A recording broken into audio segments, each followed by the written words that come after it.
pesticides. Never would. At 6:32, please rise for the pledge. I pledge allegiance to the flag of the United States of America and to the republic for which it stands, one nation, under God, indivisible, with liberty and justice for all.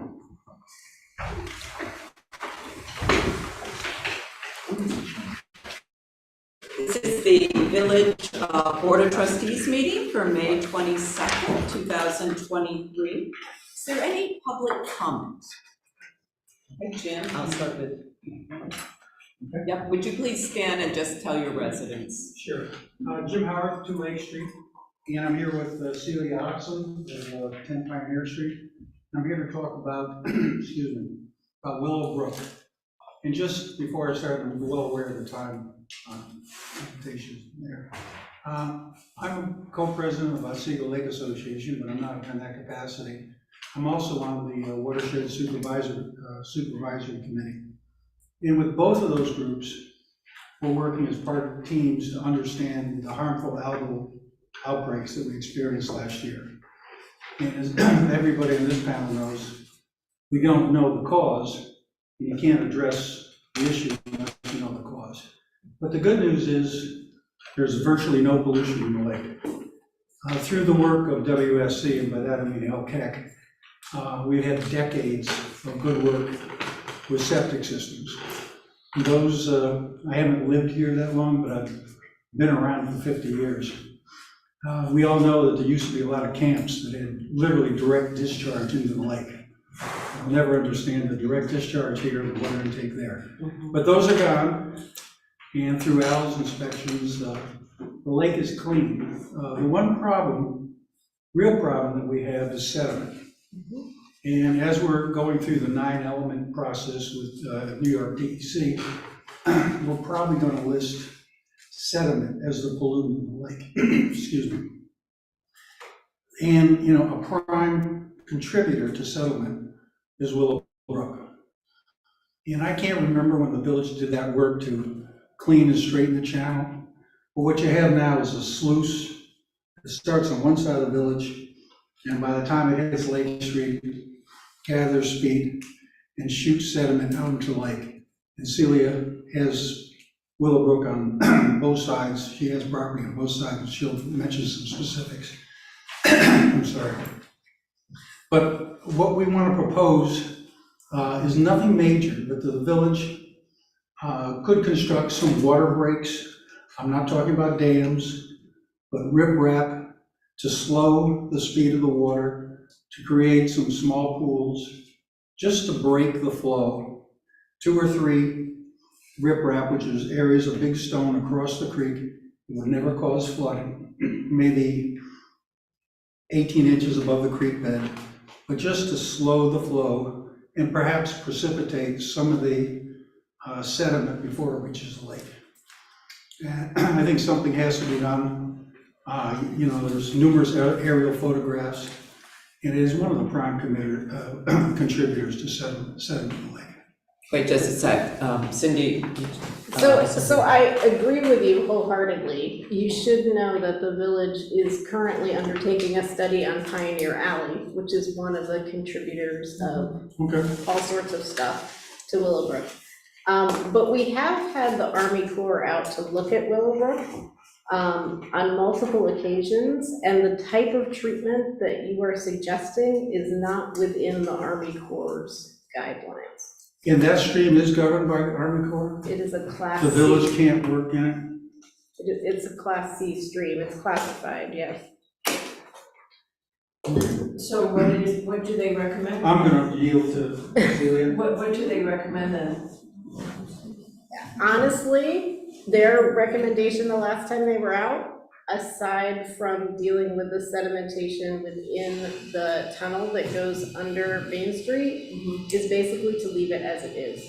I'm sorry? To leave it as it is. Okay. There is quite a degree of sediment in the culvert. We've noticed that in Pioneer Alley. And so as part of that big project. When you say Pioneer Alley, what are you talking about specifically? Sort of think of the farmer's market, sort of in front of that, to the right is where Willow Brook or Creek goes under Main Street there. Right, yeah. Anytime you can slow the flow, you will get sediment, and that sediment can be cleaned up, and it doesn't go in the lake, so that's all we're saying is, there definitely is a problem there, and I understand the core of it.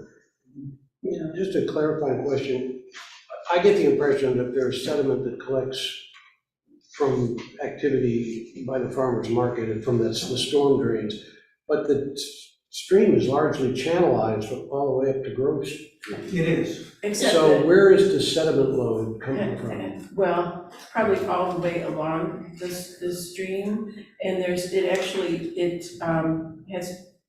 branches to it, where it meets and then it becomes one.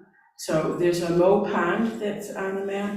Mow Pond, that's the reservoir. That dumps into there too. That's the source. That's the source of. That's the source, it's not But there's another dumping. one, you can see another one too. Are you talking about on Route 28? Yeah, right. That is designed as a sediment pond, and it does collect sediment there. Well, guess where it lands? It lands in the lake. It So- stays in the pond, it really, It does stay in the pond. That actually was just examined by Okay, well, then engineers. it's from elsewhere, because if you look at where Willowbrook meets at Seagull Lake, some homeowners. There is a delta. Some homeowners Mhm. erected walls there. They're gonna get buried soon because the sediment is collecting there. I particularly worry about that because if it stops the flow, then I could have flooding on my property just from the backing up of the water. But it's getting higher all the time. You know, and I don't think you're gonna be able to ignore it forever because it's getting higher all the time. Since I've been there, which was 2016, you could see more land that wasn't there. Okay. This really isn't designed as a give and take. You have a question? Actually, I have possibly a solution, so I'd like to present it. Okay. I would suggest that we create an ad hoc committee, Mrs. Oxley, Mr. Haworth, and one of the board members, to look into this problem and discuss it, and do it in that fashion to give it authority to at least get information from the Army Corps of Engineers. So, as I said, you're presenting a problem, let's help to be part of the solution. Yeah. I'm happy to help, so. That? Yeah, and I don't want to take a lot, I understand the time constraints. Right, I'm happy to help Richard. Thank you. Very happy. right. The Watershed Supervisory Committee is looking at all these components as part of the 9E plan. Rather than have kind of a duplication here, because I know they're going forward with, they've contacted the upstate, Water Institute, to design the in-lake modeling. And so they are looking at all these things. So we do have sort of groups already working on that. And the beauty of that one is, Willow Brook is in the village, but there are a ton of tributaries going into the lake. Essentially, wherever you have a point on the lake, 3 Mile Point, it's because a stream goes in. 5 Mile Point, a stream's going in. 2 Mile Point on the east side, a stream's going in. So that's where our points come from. So historically, there's always been a degree of sedimentation. But as I say, we're looking at Pioneer Alley, and the engineering on that, and it's not called dredging, it's called excavation, unless you're working along a coastal line. So we're looking at excavation of that, because we do recognize there is sedimentation there. But the sediment pond up on 28 was just recently studied by several engineering firms and found to be working effectively for what it's supposed to do, be a sediment pond. We are constantly fighting erosion. We owned, of course, you remember, we owned 14 Pioneer Street. Well, we bought 14 and what is now 10 as an empty lot, but I worked on 14 trying to prevent the erosion. We actually installed a rock wall a mason came and did it for us, installed a rock wall where the sewer pipe goes across the stream, because it was eroding into, we were losing land. And because the water would come over the pipe, and it's cement encased, it would come over the pipe, and it would swirl and swirl and swirl, and when there's heavy rains, it was totally washing out that side. So we had a mason come and put up a rock wall which stopped it, because pretty soon it was gonna expose the sewer pipe if it was left alone. So that prevented that from being a problem. And on the other side, there were some huge boulders, and we had him pull them up so that to stop the erosion on that side. They were sort of sliding down, and we had him pull them up for us to prevent erosion on that side. But we're constantly fighting erosion. Now I'm working on 10 Pioneer Street, and you can see it's undermined. It's undermining all the time, and we're just constantly fighting with this. But this is one small part of Willowbrook, and there might not, everyone that owns property in Willowbrook might not be so obsessive about it, but the sediment is coming from somewhere. You're saying that there's a sediment pond. If it's not coming from there because that's been designed to stop it, then where is it coming from? Because it's really building up. It's quite obvious when you look at it where it meets Otsego Lake. It gets worse every year. As I say, I know you've been away attending Watershed Supervisory by Zoom. They really have they're now, as you might be aware, having 2 meetings a month. And I was there last week. Yeah, so their second is totally for addressing a lot of these issues that'll be relevant to both an update of the watershed plan and a 9E, which is a little more involved. So there are organizations working on that. And that one has representation from all the townships around the lake, so it is the one to be doing it. So someone is looking specifically at the sediment that's entering? That is a component of it. Mm-hmm. It's a component of it. I'm just wondering, is anyone looking at that directly? Did you want to say Yeah, I something? would just ask a question, if I may. You mentioned both erosion and sedimentation are concerns. As I understand it, and I think Jim mentioned, Willowbrook was channelized, was moved It was. to construct the houses on It was. Pioneer Street. Yeah. And so what may be happening is that's the source of your sediment from the property that was disturbed where the stream was rechanneled. Because I walk by that all the time. Only in the highest flows do you see discolored water. Most of the time that's clear flowing. So it may be, and that's why you have That's right, big deltas. storm events, that's the Yeah. problem. Yeah. All right, yeah. And I think it's great that you represent the village on Watershed Supervisory Committee, because this is definitely something you can follow up with. Let's move on to our meeting. Is that good? Thank We you. have other people. I have something else. Okay, sorry, didn't see you there. My name is April. I'm here to represent Mr. and Mrs. Bussey for the Pioneer Patio. We came to the village to kind of ask you guys for some advice if we could. In Pioneer Alley, where it all began, Bat Company, has a very loud fan that runs, and for years it's been getting louder and louder, and it's getting to the point where it's making our customers not want to come in or not stay. We've had customers write us a couple letters just in the past week, customers that are repeat customers that like this is really loud. We've gone to the people that own the place, and they don't seem to care to take any forward steps to try to fix it.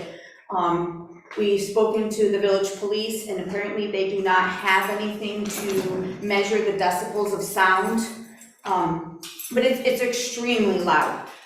We do have a couple of videos of where the noise is playing, where it is inside and outside the restaurant. It's inside the stores on Main Street. If they have their back doors open, it's protruding into the stores, in addition to a smell of some sort. I think it's the bats burning, I'm not exactly sure, but we just would like to know what should be our next steps to try to get this taken care of. because it's affecting our business. Right, and I'm sorry, what was your name? My name is April. April. Yeah. And you work there, okay. I just want to make sure Jenna got it. Yeah. We received the letter, and that was the first correspondence in our packet tonight, from Richard Bussey. I'd like to request a meeting with the village board to discuss the existing noise and smell conditions being caused by equipment emanating from the location of Where It All Began Bat Company at 85 Main Street, Cooperstown. The situation can no longer be tolerated, is impacting our businesses, Pioneer Patio, Restaurant, and Silver Fox Gift Shop in a negative manner. This is something that is totally covered in our zoning law. So this really becomes a zoning issue. There's a section of our zoning law 300-27, uses specifically prohibited in all districts. Any use of land, building, and structures, or any industrial process that may be offensive, noxious, or injurious by reason of the production or emission of dust, smoke, heat, glare, refuse matter, odor, gas, fumes, noise, vibration, or similar substances or conditions is prohibited. It then goes on further. So this is really a zoning issue. So we're going to have, right now we have sort of an interim ZEO, zoning enforcement officer. Mm-hmm. He will be alerted to this. Okay. And will speak with Mr. Bussey and try and be there when this situation is occurring so he can observe it. Okay. It will need then to go through a zoning, probably our planning board, I would think, because this is a violation. Well, we appreciate you listening to us and giving us the next steps. So, thank you. All right, so tell Bob that he should expect Rich Bussey, that Yeah. he should expect A phone call or a visit? a visit. Okay. Yeah. A visit. All right, thank you so much. I appreciate it, guys. Take care. Is there anyone else who had any comment, would like to make comment? No? All right, moving on, we had another piece of correspondence. It was from John Odell requesting Trailways bus shelters. And I'm going to turn that over to streets. I know we've talked about this at times on Chestnut Street. Certainly our big shelters that we have at the trolley lots wouldn't necessarily fit there, but there might be some smaller version that we might be able to put to show people. I did speak with Tammy Harris at the county, and certainly there are potentially state funds available for such things, but she said quite honestly it would be years before that would come to fruition between the application and then the awarding, and then it's just the way the state funds work for the trolley. So we should probably, look into what a smaller unit costs and see if we have that available within the trolley enterprise funds. Yeah. And we would use trolley enterprise fund money for the bus shelters, is what you're. These are really different. I don't think we could use our trolley funds. Well, that's what I'm saying. Well, it's I a thought trolley stop. They're both trolley stops. Oh, that's true, because they do stop at the bus Yeah, stops those there. are trolley stops, as well as trailway stops. So you're of the opinion we could use our trolley funds? I think that we could. The other issue is that they are also private property. So anything that we did would have to be done with the permission of the property owner, unless we stay within our right of way, which would be, I think, very difficult to do. Can we use New York Forward money for this if we put it on our agenda? It probably won't make it into that. I mean, could we? It's not in the boundary. It's not in the New York Forward area.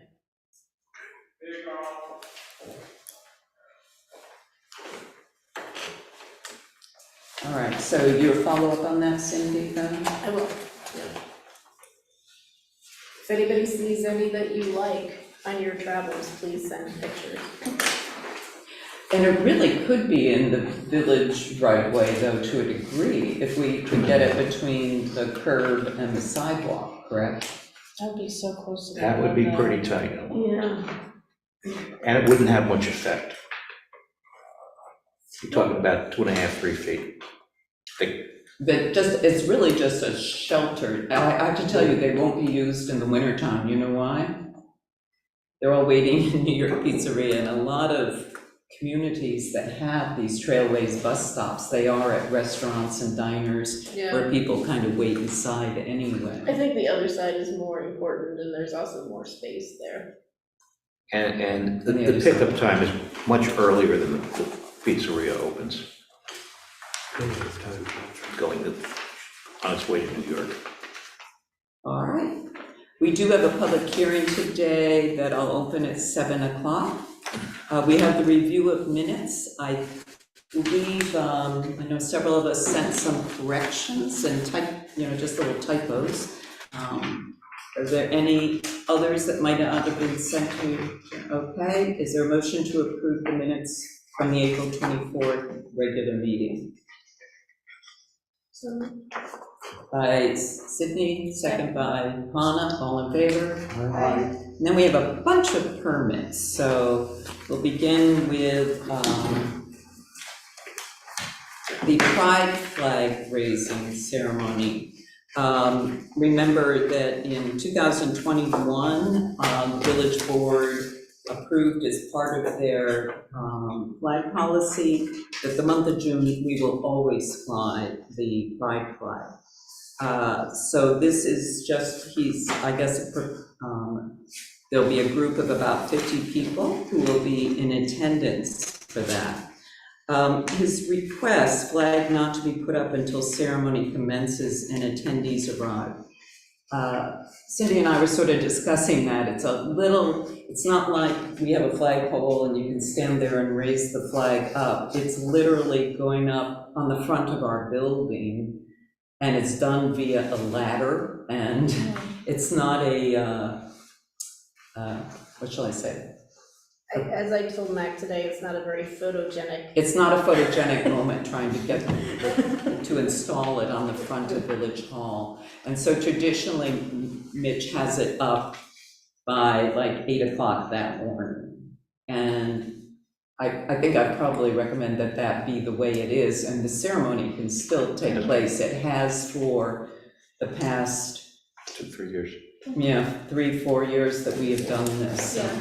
Question, is it going up on the library side or our side, 22 Main? Oh, it goes up on the front of the building. Front of the building, okay. If he was really looking for like a photogenic, dramatic moment, it can be rolled up and then tied and then like easily just untied. Yeah, At a Then certain, it'll you know, fly. I think an unfurling. yeah, could an potentially- unfurling, exactly. Yeah, I think having a sense of occasion is, with people there to see it, is important. So, yeah, so you just loop a string around. it. Yeah, and something that like tied in a way that you can just pull Slip it it. and it unties and. I think that's a very good. We'll try and Yeah, have, might as well try it, yeah. and we'll have a ladder handy just in Yeah. case we get caught. To cut it down. Just in case I know, I can see the wheels. No, you need a high branch trimmer to cut the string. What could go wrong here? All right, Everything. so, motion to approve the ceremony, estimated number of 50 on the front lawn steps of 22 Main on June 1st. I'll make that motion. By George, second by Hannah, all in favor? Aye. Then we have Kristen Grigger for Growing Community. Basically for, I noticed they call it Harvest Supper. I always love the community dinner, but and the date is a little later. It used to be the last Sunday of September, but this is the first Sunday of October from 4 to 7 with road closure at 8. As I made a little note here, rain plan, because I'm sure all of you remember that last year we were hopeful that this would be the first time post-pandemic we could have this event again. And, kind of a little after noon, it was announced, the word was spread that it was canceled. But it's a great, great event. And It was interesting, some of the things they're doing differently this year as far as more of a community table for food. So we're not reaching over each other and asking people to sort of bring some of their own chairs to sort of defray that cost. So is there a motion to approve the Harvest Supper on Main Street for October 1st? And are we waiving the insurance requirement? Yeah, and we're waiving the insurance cover with a road closure from 4 to 7. 4 to 7. Oh, no, he said the road closure at 8 AM. That's my question. Well, we'll have to close it before then, just like we do any time. Right. You have to close it. You want to before. close it at 8 AM?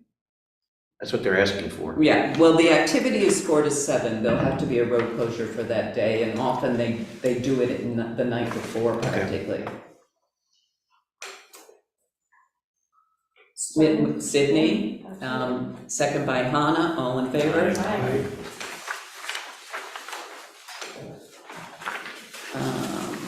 This is Pastor Mike Coles of the First Baptist Church. This is a standard request we've gotten for many years, says since 2006. To have a sign placed in the triangle at the intersection of Elm and Chestnut for both Memorial Day weekend, the Classic Game, and Hall of Fame induction period, July 21st to 24th. Is there a motion? So moved. By Richard, second by George, all in favor? You need to record the abstention. She got me, didn't she? And then this is our first outdoor eating area request. The board reviews these. And you can see that the annual license fee there's an annual license fee on this form of $20 per seat with a maximum fee of $200 per business. We have waived this fee ever since the inception of outdoor dining which was 2014. And we thought last year that this would be the year that we might reinstitute it because we've had violators. And it's like, it's almost an expectation that they own the sidewalk. But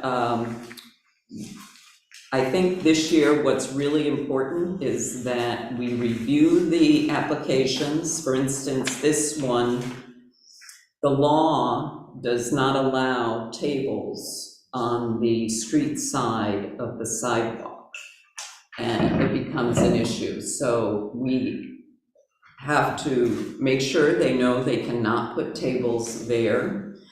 And also that if there are in any way violations and they aren't remedied within 24 hours, again, this is all in the law, that they can be financially penalized.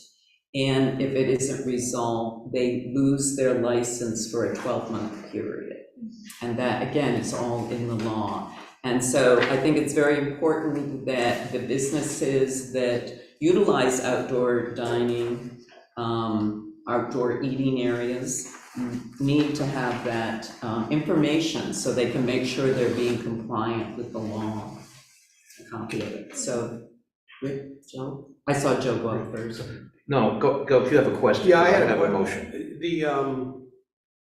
What is our rationale for the street side prohibition? So people can get out of their cars. You can't get to the sidewalk once between the rain gardens, and if it's blocked by tables, you're walking in the street trying to get to the sidewalk. Okay, and I noticed, this is my second point on this, that the table to the right of the tree box on the drawing is in front of the old community bank, which I think is a separate issue of not being in front of the property of the applicant. But that one down there certainly, no, I think, Yeah. Did that shift over? I looked at the site today, this is in front of the Right. community bank. It's not, but it's between the sidewalk and the road, so it's no good anyway.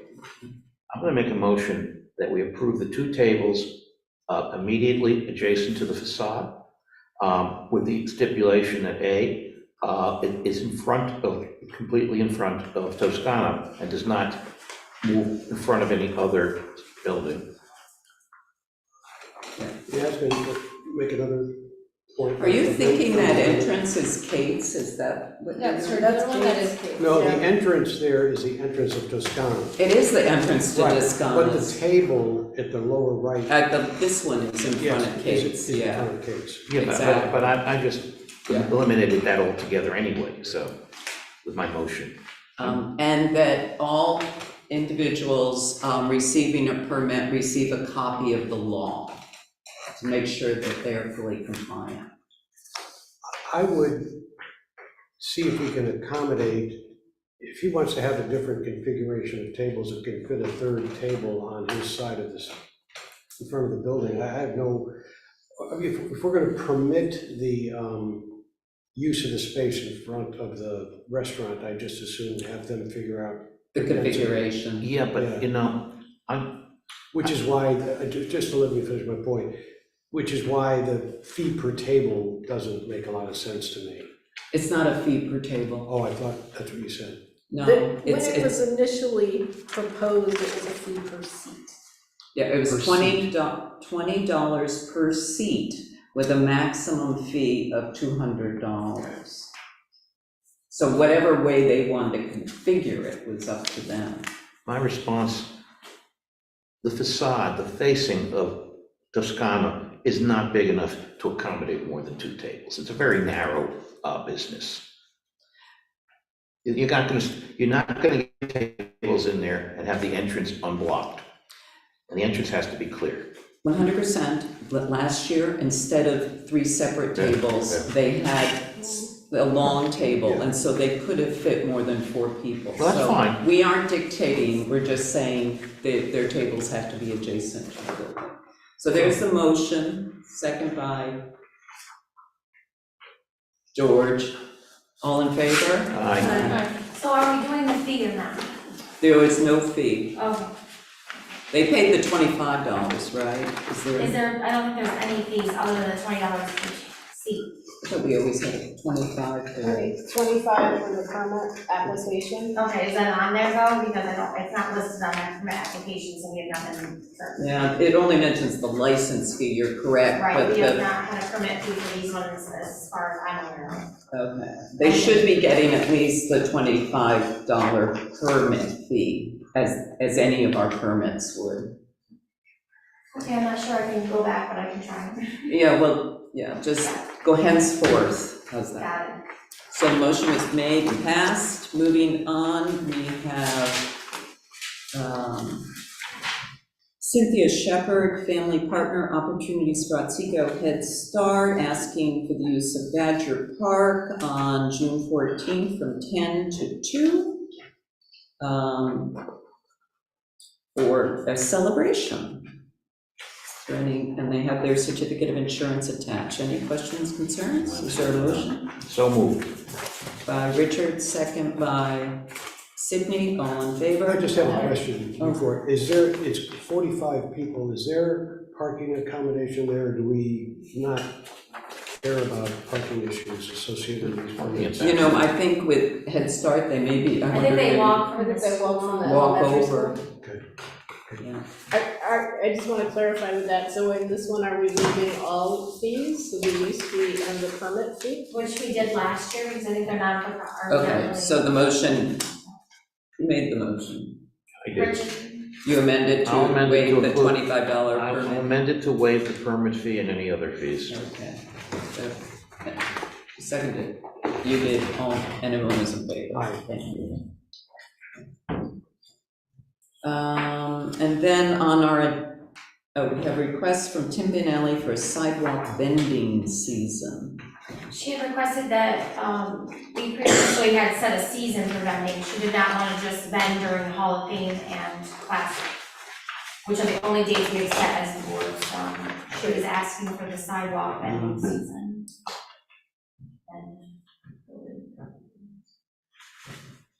So why don't I start by making a motion to set a summer sidewalk sale season, that's all S's,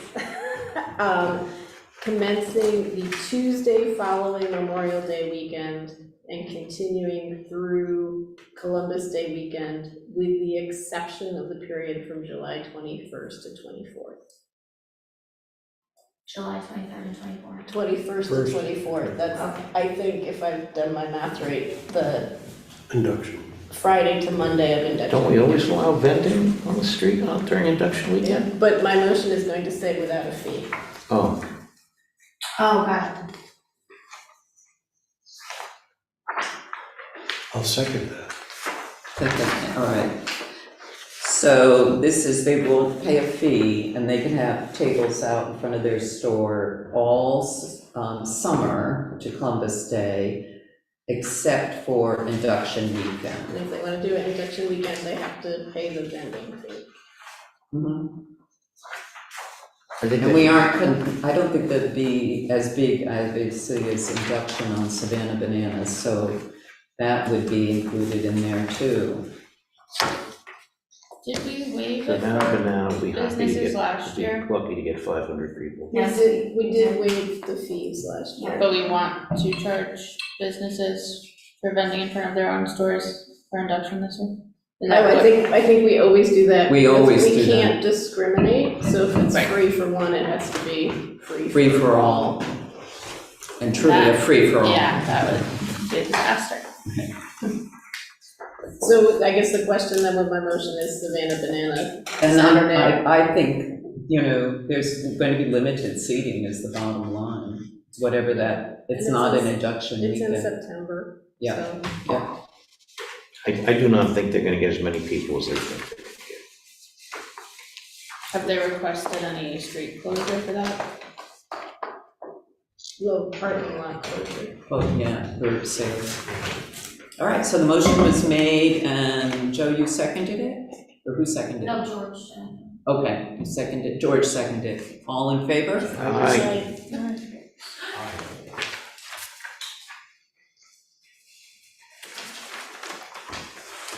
Ooh, let's get through all the permits, and then I'll open the public hearing.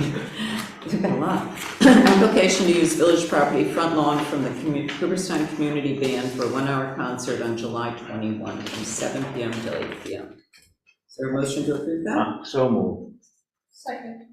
Uh, I think it's a great idea, but they need to understand there's not gonna be any parking anywhere near this building. They said they do this every year, Yeah, they do. They have historically, Cindy, this is. so they're, I think they're Okay. aware. Even I will walk. Yeah, yeah. Okay. George will have to walk me home, but I'll walk. And did they paid the fee? Yes, the $25 fee? I believe so. Okay, so is there a motion? Did we do that? I said, so moved. Yeah, and I second. Second it, all in favor? Alright, And then we have fireworks for the night of the induction weekend on Sunday night,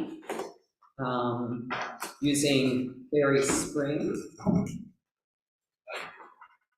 Park.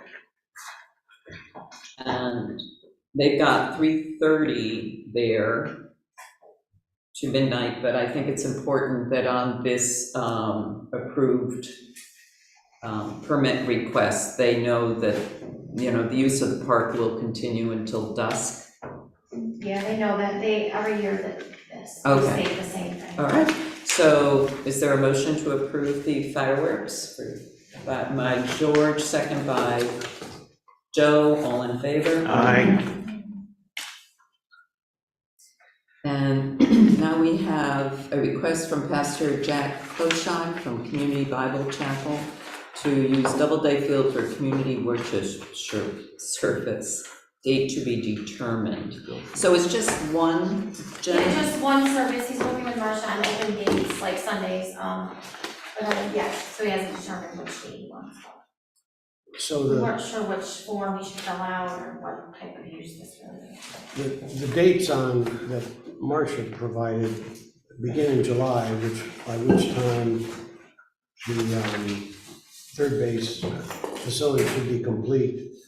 I'd recommend that it not be on the field, but that would be a great venue if people wanted to use a third base facility. But I also want to point out that the church is not in Cooperstown. No, we were commenting. Where is their address on here? Yeah, it's in Townsville.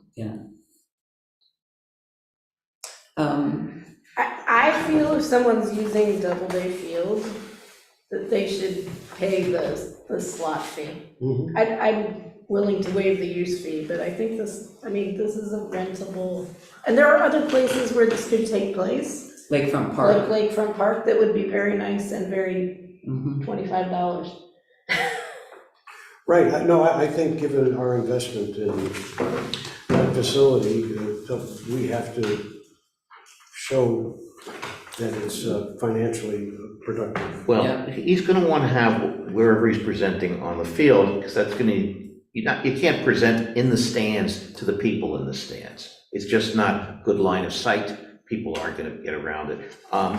You mentioned this to me earlier, Joe. My question is, what exactly is this gonna be? Is this gonna be for the community, or are they gonna be busing people in from outside, like it's a revival or a tent meeting? You know, I'm happy with it if it's for the community, but if it's gonna be a much larger event, we need to know that. I mean, and if it's for the community, why does he need Doubleday Field?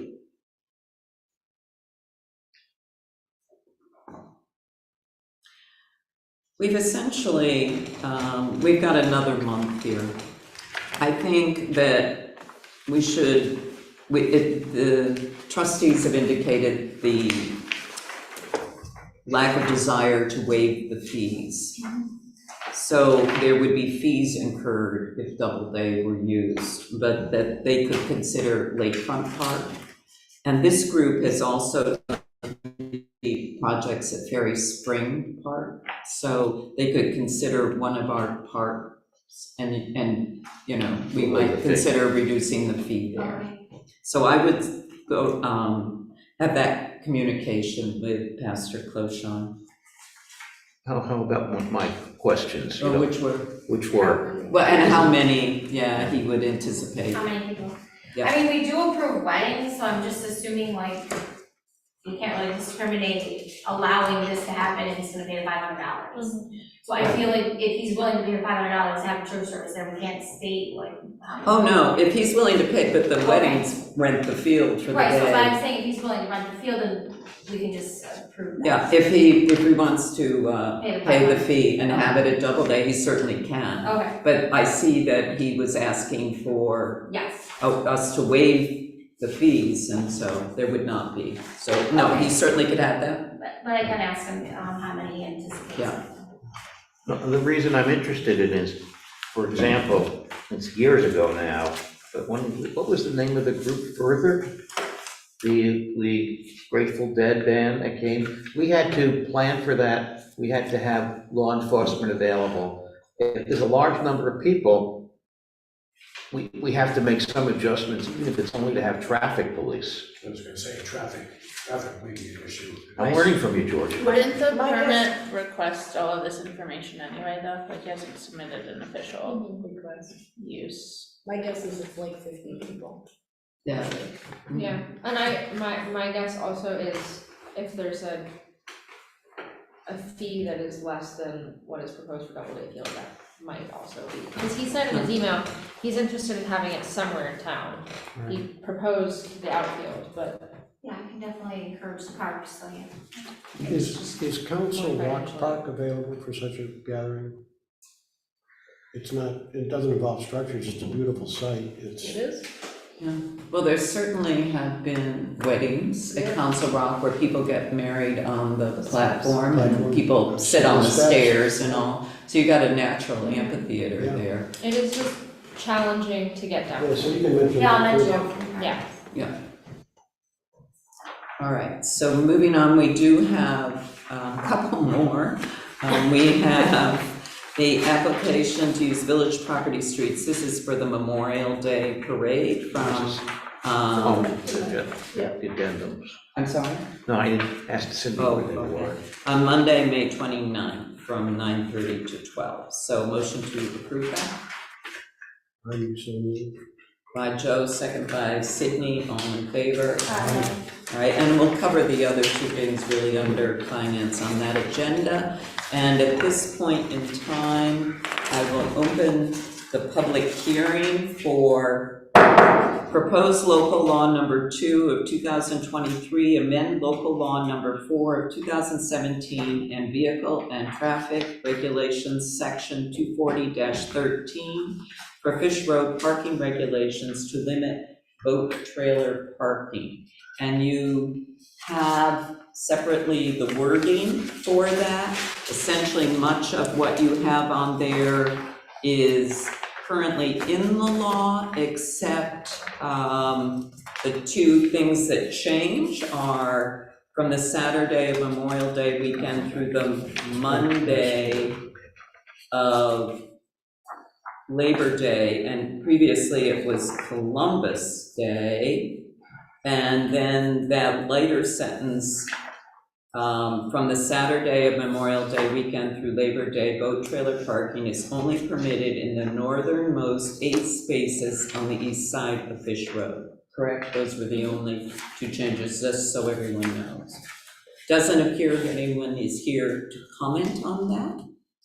I'll leave the public hearing open for a few minutes.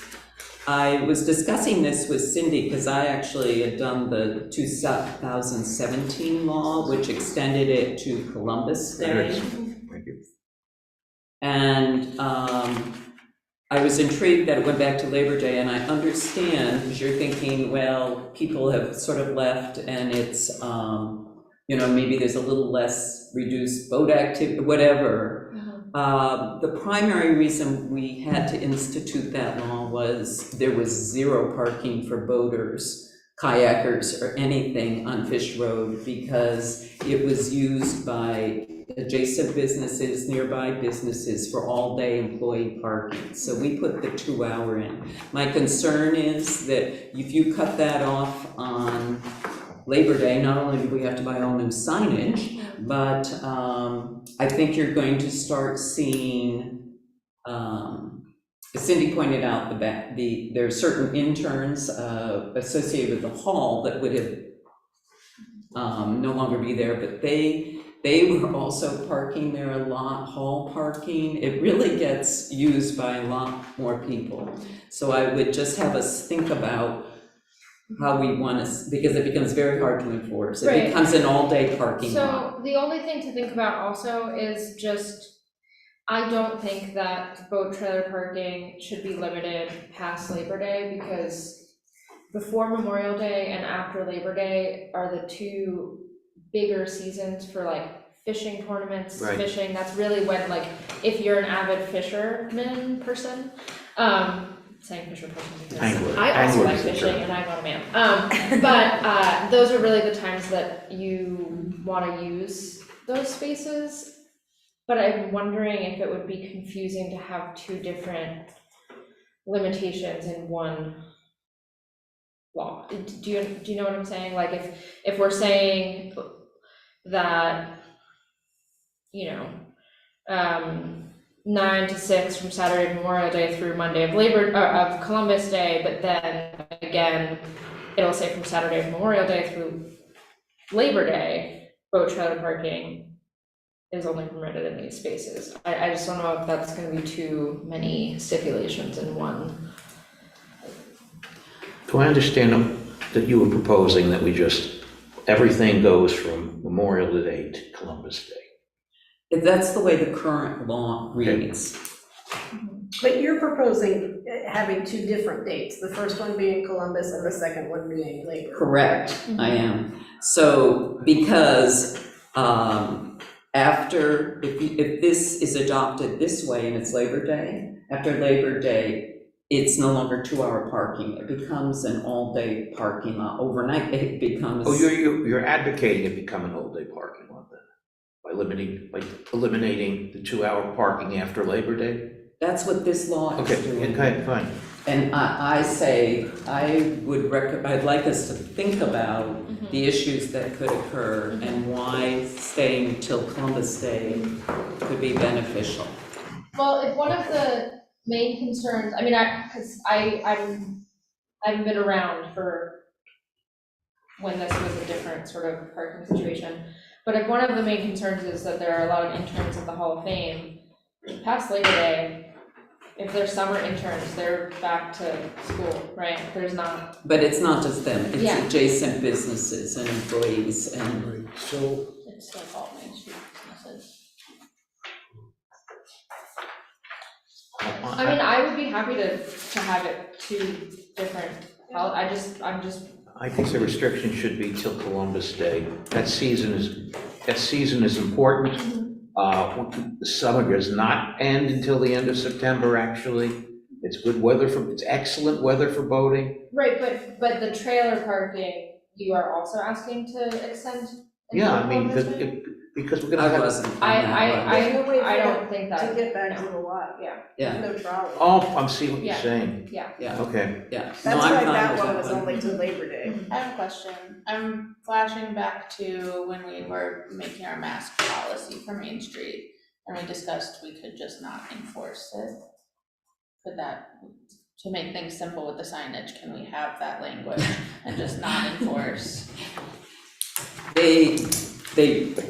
How did they enforce it? They did speak to people, if that's what you're saying, during the pandemic. No, but like, At do you the remember what I'm end, talking yeah. about? At the very end, when the executive order was ending and the like, but we still. Well, had to right, follow. because that was largely because by the time we passed the law to void the law, the law would have expired once the governor's, executive order terminated. So we actually were faster getting rid of that law, doing it that way. Is that what you're referencing? I am, yeah, I'm just, isn't that, I think sign-wise, it can work if there's two different dates. Yeah, The Yeah. streets guys won't be thrilled that they have Yeah. to change signs out twice, but the signs down there now refer to Columbus Day, Mhm. so they just stay up.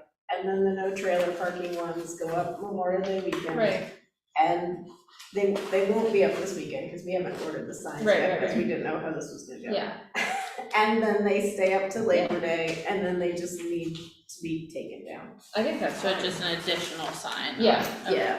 Yeah. Which is And then one more thing also, to do, but. yeah, I think that's fine. is there any more thoughts or comments on this? the only thing I was gonna say, and just to take one more stab at it, the idea of parking your trailer on Fish Road or taking it, and parking your vehicle or moving it to a lot, it still involves the two people who are, who are managing the boat. Somebody's gonna stay with the boat while the pickup truck gets backed up. No, at the boat launch, it does not have to involve two people, because we have day slips, so you can Right, get your boat in the water, put it in, leave it, take your trailer up with your car. well, and then you're making my case even more so. So I'd rather prohibit the trailer parking to have as much parking down there as possible. And people can go pick up their trailers in the lots, but that was my thought. Okay, I understand, I think that till Labor Day, just because I can see both sides of the argument, and I do know that, starting September into, through October is really excellent fishing time, and that's also when we have a lot of fishing tournaments coming in, that's just peak time. And I could see that becoming a frustration, and we have never had issues parking past Labor It's Day. really been in our sort of paid parking, Yeah. summer busy, July. yeah. I mean, yeah. I have a sort of separate question, but it involves Fish Road parking. So, because someone brought it up to me where it's frustrating if you have, and I'm not really sure where I fall on this, but is there, sorry, my brain isn't working as well as I want it to this evening. We have our permits that sort of, it says we have a dock space or a kayak rack, but if you're taking a friend out and they park in the Fish Road parking lot, they're still subjected to the 2-hour time. Until, what time is it? Unless you're going out for an evening. Right. So, but my question is, because 2 hours is honestly that's a pretty quick boat ride when it comes down to it. Have we ever considered being able to issue a guest so that you can park your car for longer than 2 hours, but you don't necessarily, you're out there with someone who owns a Right, boat. that is actually, if you think about it, our village boat dock spaces are what, 600 now and like 13 or something for non-resident. Those rates are like the cheapest on the lake. And we have an incredible waiting list. As you heard last month, there was a concern, someone wanted to move. And you could, once people kind of get a space they're happy with, they will them to their children in their will, I swear. So these are coveted spaces. And so not only are they getting a great rate for a dock space, they're also getting an all-day parking place if they want. And so these are a lot of benefits. To also be giving out guest passes probably isn't as conducive as you might think. You could park in a remote lot though and have your friend. Friend Yeah, pick you yeah, up. totally. Yeah. I just felt like I should bring Or it have up them because come it to was your brought up house. to me. What? Or come to your house. Yeah. Oh, wait, we Pick eliminated you the up parking on on the the street, way. otherwise it's- Alright, that makes sense. All right, I think we've discussed this. We're looking at this law with a change that there won't be a change. So the first sentence will read, the parking of vehicles and or trailers is prohibited for a period longer than 2 hours on Fish Road between the hours of 9 a.m. and 6 p.m. from the Saturday of Memorial Day weekend through the Monday of Columbus Day, except for vehicles displaying either a boat launch inspection receipt dated and timed within 24 hours or a seasonal rental receipt for those renting a Village of Cooperstown boat slip or a canoe kayak rack space. Then there is the addition of, from the Saturday of Memorial Day weekend through Labor Day, boat trailer parking is only permitted in the northernmost 8 spaces on the east side of Fish Road. That's true. And in no event may a boat trailer be parked on Fish Road for more than 24 hours. So is there a motion to approve this? Have you closed the hearing? Oh, I probably should close the public hearing, but we had so much public input on it. So to be clear, one word change in this presentation, from Labor Day to Columbus Day. Yeah. We're changing from the Saturday Memorial Day weekend through Labor Day, boat trailer parking is only permitted in the northernmost 8 spaces on the east side of Fish Road. That's the addition. So that's not. You read, in the third line, you read Columbus Day instead of Labor Day. That is correct, because that's the current law. I Right. said, so it's staying as the current law and then with the addition. Right. Yeah. So we're rejecting, this was the proposed, this is what was noticed? This was noticed, so we aren't It was going, noticed generally. It was Yeah, I not did Okay, noticed. I'm just trying to understand, what we started with this, and as a result of this hearing and process, we are changing Labor Day to Columbus Day. we aren't changing our current law. Okay, That was the then this proposal. part of the law is not being accepted. I'm just trying to follow the Right, bouncing. Correct.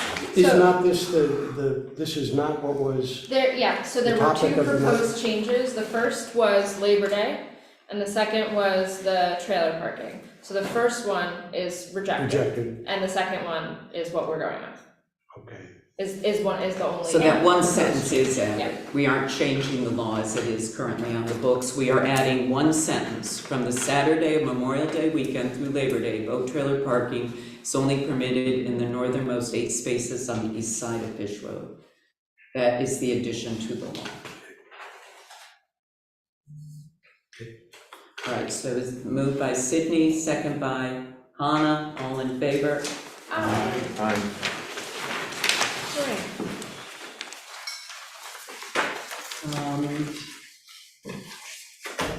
You all received copies of planning board and HPART minutes digitally.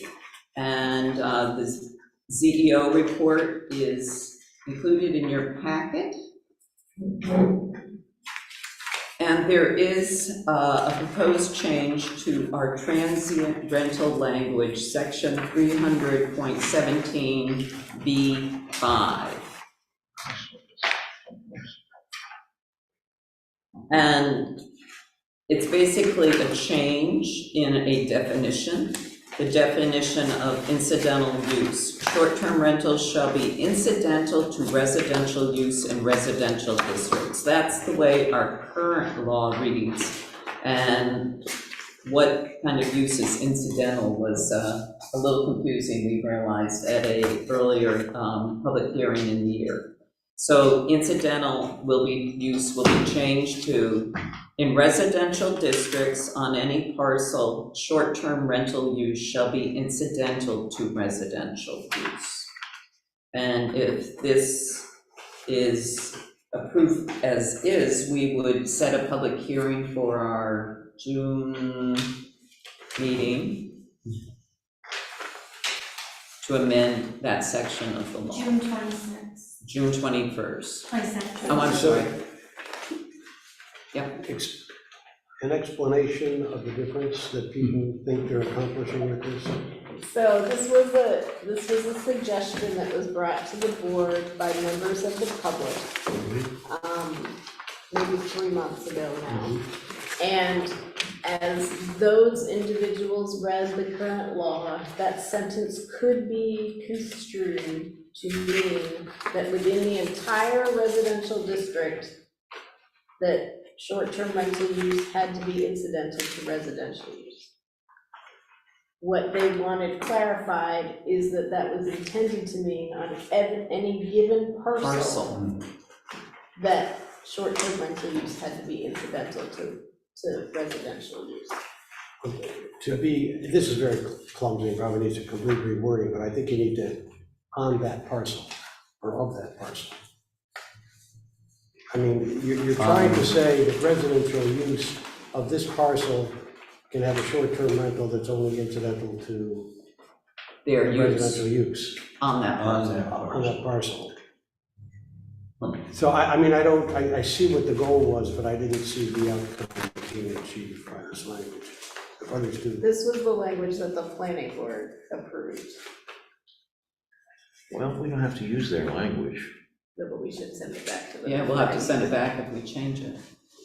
Right, so just so I'm understanding it so anybody can interpret it.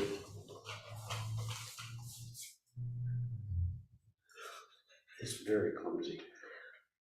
I have a question for Martin. Okay, go ahead. Why would we have to send it back? Things originate there, but we could do whatever we want here regarding I it. think you could too, quite honestly. And Joe, it's interesting you're raising this. I had the same, but when Cindy just explained it, I can see, I mean, it may be something of a stretch, but the way it is currently worded, I guess somebody could argue that interpretation, and I'm sure that was not the intent. And maybe we could have had a little better language here, and maybe in saying in all residential districts, short-term rental use shall be incidental to residential use on the subject parcel. I like that. Or on the parcel itself. I think you need to almost start with Okay. Well, except that yeah. this fits, yeah. this is probably not the way to look at it, because it fits within a much larger section of the law. So we're looking at it as a sentence where it is part of a paragraph. If that Right, makes sense. so this is what I would suggest, or just at least it clarifies it for me. In residential districts, short-term rental use of any parcel shall be incidental to the residential use of that parcel. Short-term rental Of that parcel. Say it again. parcel. Makes Say it sense. again. In residential districts, comma, short-term rental use of any parcel shall be incidental to the residential use of that parcel. I'll make that a motion. I think that, yeah, I don't think In that's residential clear. district, short-term rental use of any It parcel still might shall not be work, but that's- incidental to residential use on that parcel? Of Of Of that that parcel. parcel at the end. I think it's pretty much the same, but I do think it's probably a little clearer. All right, so there is the wording I move that we set a public hearing. for our July 26th meeting. June. I'm sorry, I lost that month already. June 26th meeting. Motion made by Richard, second by George. All in favor? Aye.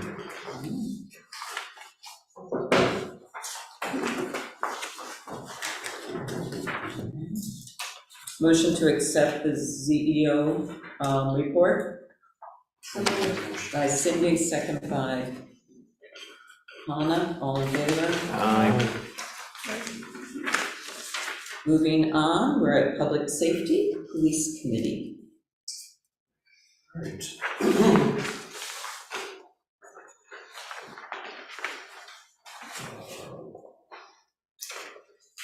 We met on May 11th, 2023. Myself, Sydney, Chief, Officer Kelvin, and Jenna. We had a quick review of all the calls, get down to some of the more important ones: 11 uniform traffic tickets, 22 parking tickets, 1 arrest, a mental health violation, 1 warrant arrest for a parole violation, and 1 arrest for aggravated unlicensed operation. The chief said it was an average period in terms of call volume, and he added that we seem to be all set for the Hall of Fame Classic in terms of manpower concerns.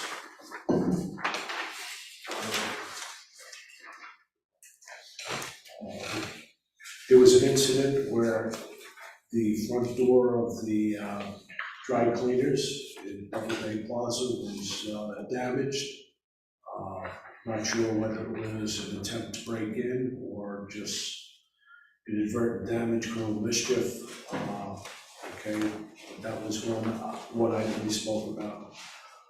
Bassett Security is looking to introduce the open carry of firearms for the security officers.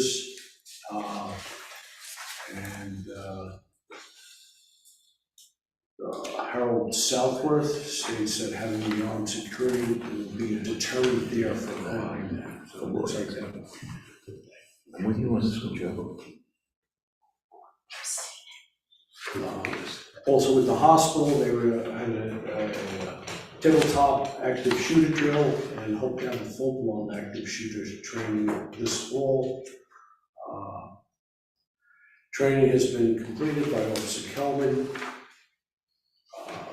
Rifle training is coming up, or it was initiated today, will complete tomorrow. Brad Ross and Jess Lanz are radar certified, and hopefully we'll get that to lead into some enhanced traffic enforcement. And Carl Heidersberger said he can be finishing up his training. Trooper Memorial, Coffee with the Cop, took place on the 20th. There's a request for body camera footage. He explained to me that apparently it was a traffic stop, and the body-worn camera really serves no purpose with seeing the actual violation because of the location when you behind the wheel of the automobile. Discussion on the Axon Enterprise invoice for another license. The last invoice was incorrect. New one is around $900 cheaper. And be submitting the new invoice to the Finance Committee.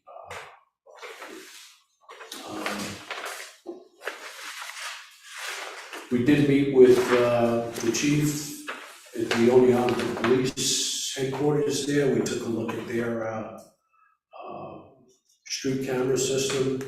It's an extraordinarily robust system. Cost is $300,000. It has some very unique functionality, which was pretty impressive.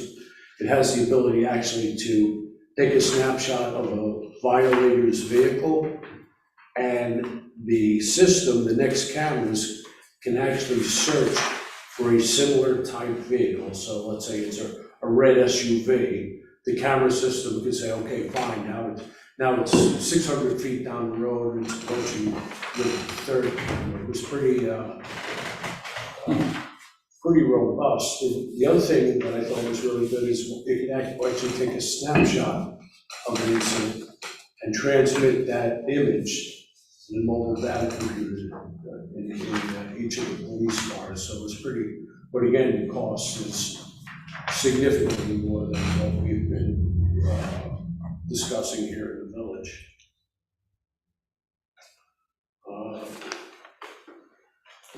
we had some discussion about de-escalation training, park caretakers, lifeguards, and city had made a motion that we include the staff at Doubleday Field to kind of address if we have an incident there that kind of bubbles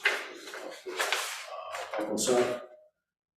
Initially, they were having some problems with the computer system. They were really wrestling with some of the input that was going on there. Apparently, that was related to the antivirus software. They seemed to clear that hurdle.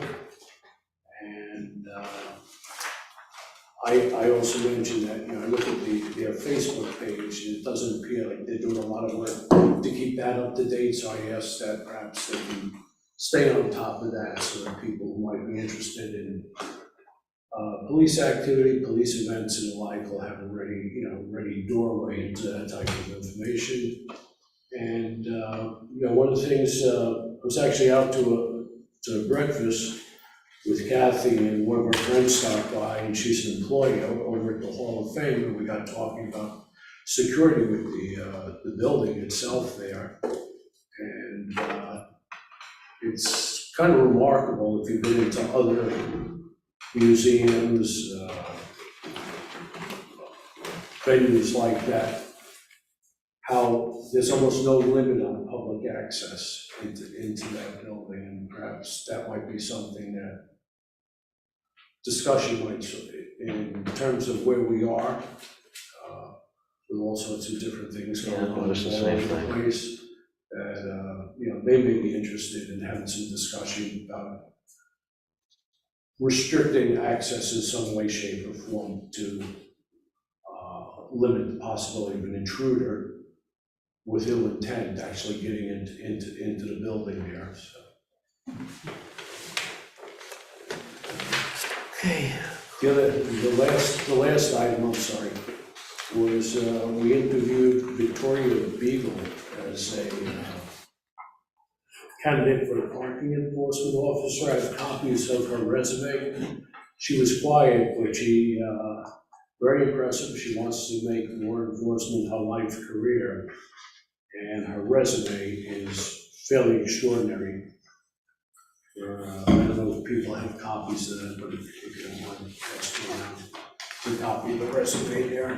Do you know if the chief has confirmed the information in the resume? That I don't know. I've stopped believing resumes until I can check them out myself. I still have faith in it. Yeah. I don't. It's pretty extensive though. Here, I already have one of these, so I yeah, I do too. I have a question here. Yes, ma'am. Oh, she's coming out of college. Did someone say they had a question? Yeah, a couple of Yeah, I had a question and great concern. How far has Bassett gone in discussing open carry for their officers? How are they going to train them? And how is that supposed to de-escalate things? I mean, you can't pull out your gun and shoot somebody for stealing something. And I'm concerned because I've seen or heard of cases of them overreacting in the past. Okay. I'm certainly not aware of that. My concern would always be an intruder, somebody who's very unhappy with the treatment that perhaps a relative may have gotten, coming into the hospital to harm somebody, a nurse, a doctor, or whatever. So again, that would. I'm just concerned about their personnel, that they are not, I know. think Frank had mentioned that the reason that they're thinking about this is just because of since it was made a federal, something about, there's just been an increase in assaults against nurses, doctors, et cetera. And from what he said, he was hoping that but what the hospital is saying is that they're hoping that the presence of a weapon like that might deter some of those situations from happening. But I also would say I don't think we have any recourse on whether or not. I was gonna say, they don't have any control of this. I don't think we have any data on that either. Yeah. I do know that Frank has encouraged them to attend the de-escalation training that is offered not only, by this department, but other county departments, because de-escalation is the key. Yes, It really is. absolutely, yeah. I have a couple of questions. Do we know what mental hygiene means in the calls? I've never heard of that one before. It's number 6 or 7 on the list.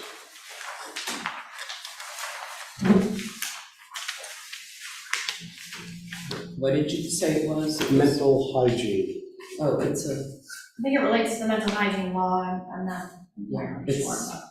Yeah, I didn't, what is it? I have no idea what a mental hygiene law is. It involves. It deals with people who are having issues and acting out inappropriate. you might say a mental health issue, but it's mental hygiene law. Right, because there was a similar term farther down the list, I thought,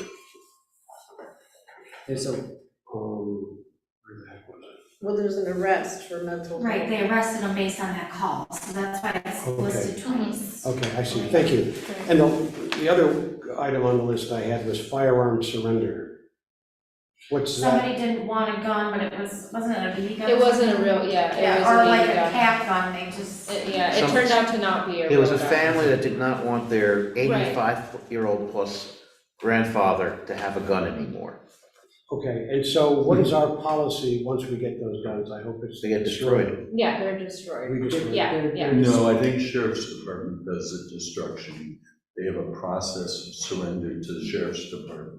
actually, our last batch, we took to Albany, yeah. Okay. But There I was do a believe place that- these ones were not accepted because they didn't fall under the Great, official thanks, firearm. thank you. All right, thank you. Is there any questions, comment on the police report? All right, then, Oh, just one more thing, I think everyone got the email, but that the body worn cameras are not in service. functioning right now Right. because of the, yeah, charging this. And you want to go on to fire? Sure, fire committee met at the village department on Wednesday, May 17th. Okay, in attendance, Chief Michael Lloyd, Jim Tallman, and Mike Simons. During the reporting period, 62 ambulance calls, 49 fire calls. I don't have a breakdown as to where those fire calls were. The second ambulance is back in service, although there seems to be a problem with the battery unit on one of the structures. Placement cost for the batteries, $580. The ladder truck currently out of service due to a gasket failure in the unit that allows the ladder to pivot. It's estimated that the repairs may take as long as 4 to 6 weeks. I haven't gotten an update on that. Both the ambulance squad and the fire services are short on volunteers. We had some discussion on, several considerations in terms of increasing their staffing there, reaching out to the colleges, the high schools and the like. Staffing at the hospital. And as we're all well aware, the fire department's engaged in searching for a way to finance the purchase of a replacement ladder truck. Any questions, comments? Motion to accept the public safety report Second. by Richard, all in favor? Aye. Aye. Moving on, let's see, where are we? Doubleday advisory, minutes attached.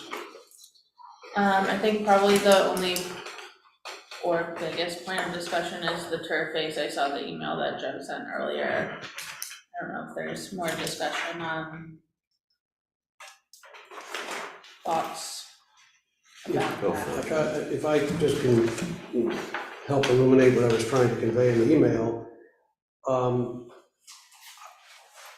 My first thought was there have been some artificial surfaces and developed that were made out of old tires and so forth. So I was wondering if that's what we were going to be buying into. And I decided to look up some information about it and know these are actual naturally occurring minerals, but they have, the literature on them was striking to me that there are potential health hazards in the use of them, and if anybody watches a ball game at Doubleday Field, you know what dust looks like. And so there'll be a lot of that kicked up in the course of the game. I'm particularly troubled by this proposal because it's going to be essentially the whole of baseball endorsing the product. That's how they will use it in their marketing, and they want to have a marketing event on Doubleday Field for other customers, and their inducement to us is to give the product for free to us. Which we buy currently. Pardon me? Don't we buy it currently? I don't know that we do. Yes, You we do? We necessarily currently use it. Okay, I didn't know that. Do we have any issues about using that? So this is what Zach, so this is third hand.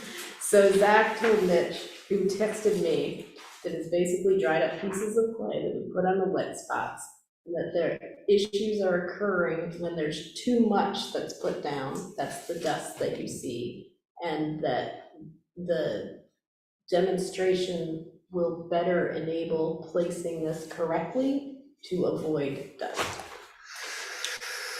Well, I'm gonna back you up, Joe. The fact that they want to bring people in to show them, to sell them on it, really sort of bothers me. and the thing that I saw in their own literature was that they were talking about introducing this, stirring up the ground to a depth of 4 inches and mixing this in, and that's what would create the base for this. So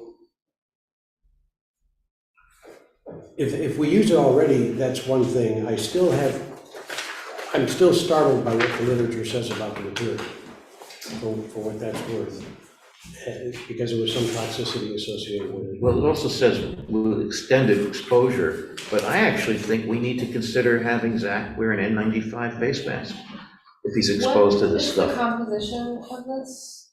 Like It's what- two what kinds is- of clays. There's, illite, which is a decomposing feldspar and a few other things.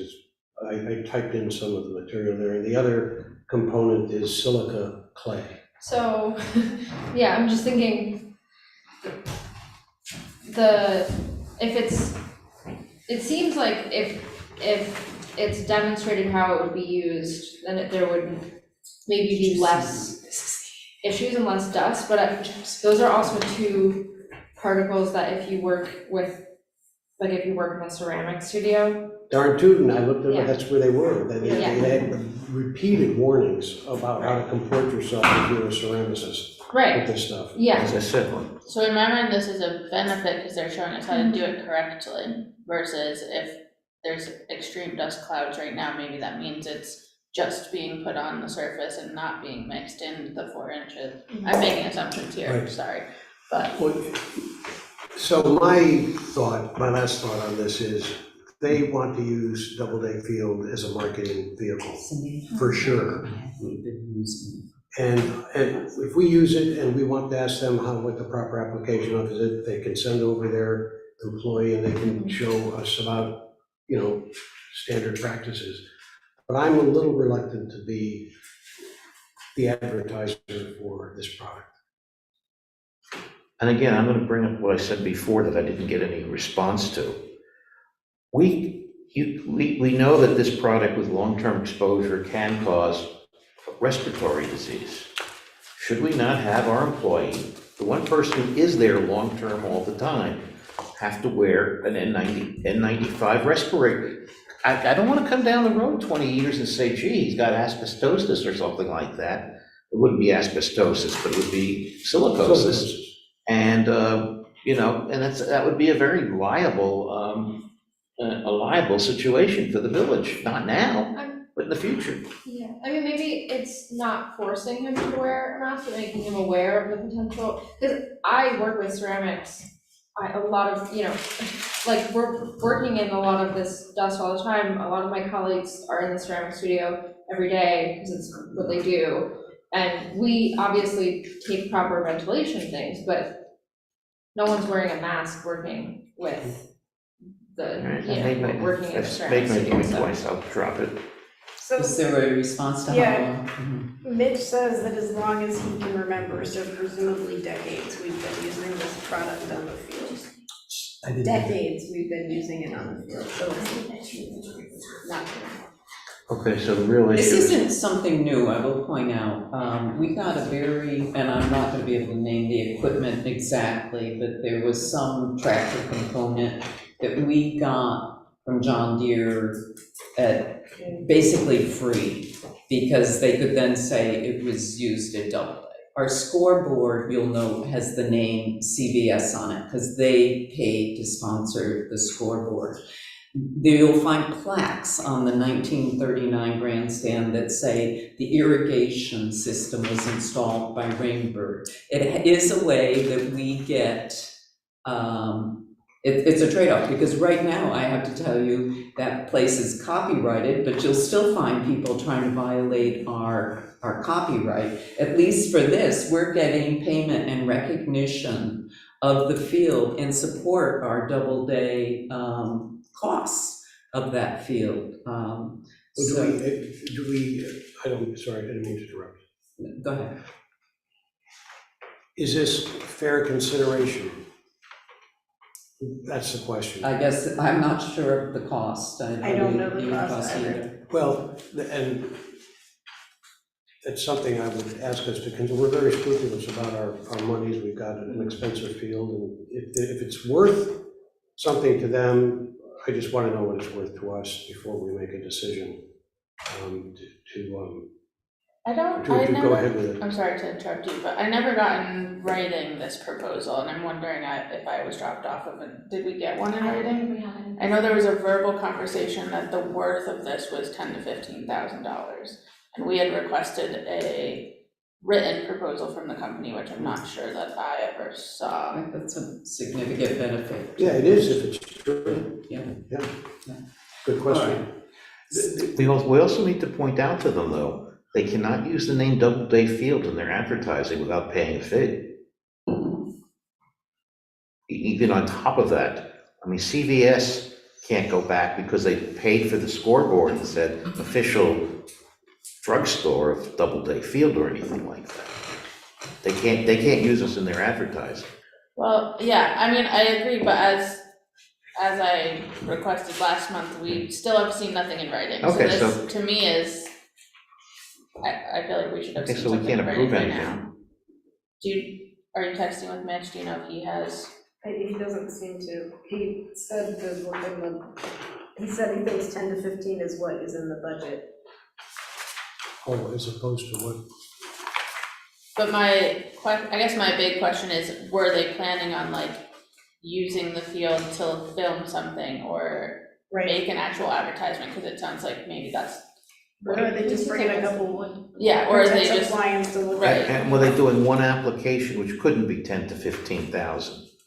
Or are they gonna give us a supply of the product as part of the process? All right, we have a lot of unanswered questions here, but obviously this event would occur before our next meeting. So I would entertain a motion that we would approve this complimentary installation, an informational event on June 22nd if we receive, confirmation from I always want to say Turf Ace, but it's Turf Ace, that it will not be used in their advertising, et cetera, the name Doubleday, the value of the product they're putting on, what is the compensation to the village for this, and what is the time factor here? How long is this event? Because we can be renting the field at that time of the year. So I think we need more clarification from them in writing. They need a written proposal to us. But given, I would say, our DPW superintendent, Mitch, and the Doubleday superintendent, if the two of them provide that information, provide it to the Doubleday committee, I would be fine with it. And I think we need to either approve this or move on it tonight. To add to the specifications of it, the area to be treated and the amount of material to be applied and the time it will take from start to finish to complete that project. And the time they'll have to take to stage and. I think we can give Hannah credit for coming up, Hannah credit for. I assume, For getting getting appropriate information. I prefer to wait myself. Jenna, but it wouldn't be in time, and I don't know if we're purchasing then before then. Do you see what I'm saying? Yeah. Jenna, could you jot some of those factors down? I just said, yeah. And we'll have Marcia as the deputy clerk follow up. How is that? I do have a question. How many games are we gonna have to cancel to do this? I don't think there were any games scheduled at that time, No. based on what I heard from Marcia at the last Doubleday meeting. That's why they chose that date.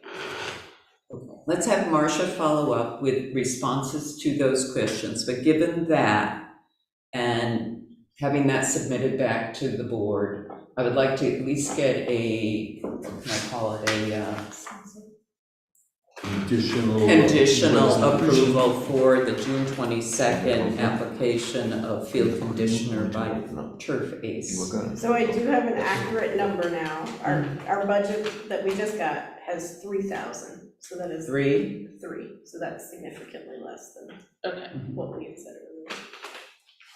So I will make a motion to, unless you want to do it, you might have better words than I do, to conditionally approve the application of Turf Ace with an audience and without filming at Doubleday Field, provided that the company providing the product is able to give the village details about what this application looks like. Is that enough? And the value, probably, did we want to know the value? And to assure us that they will not be using the name Doubleday in advertising. Yeah, definitely, yes. So with no video and with no further advertising using the name Doubleday Field. I think that sounds good. My one question about it is if it's at Doubleday Field. Can they say? How did they not say that? Well, they have to tell people it was at Doubleday Field, how else would they find it? Right, but they couldn't be like Doubleday Field. They couldn't do glossy Yeah, ads right. in magazines and television commercials with Doubleday in it. I think Jenna got most of that, and so essentially, I think we'll have Marcia follow up with Turf Ace. So there's the conditional motion, or motion for conditional approval is what I I'll should say. second that. Second by discussion. Hannah.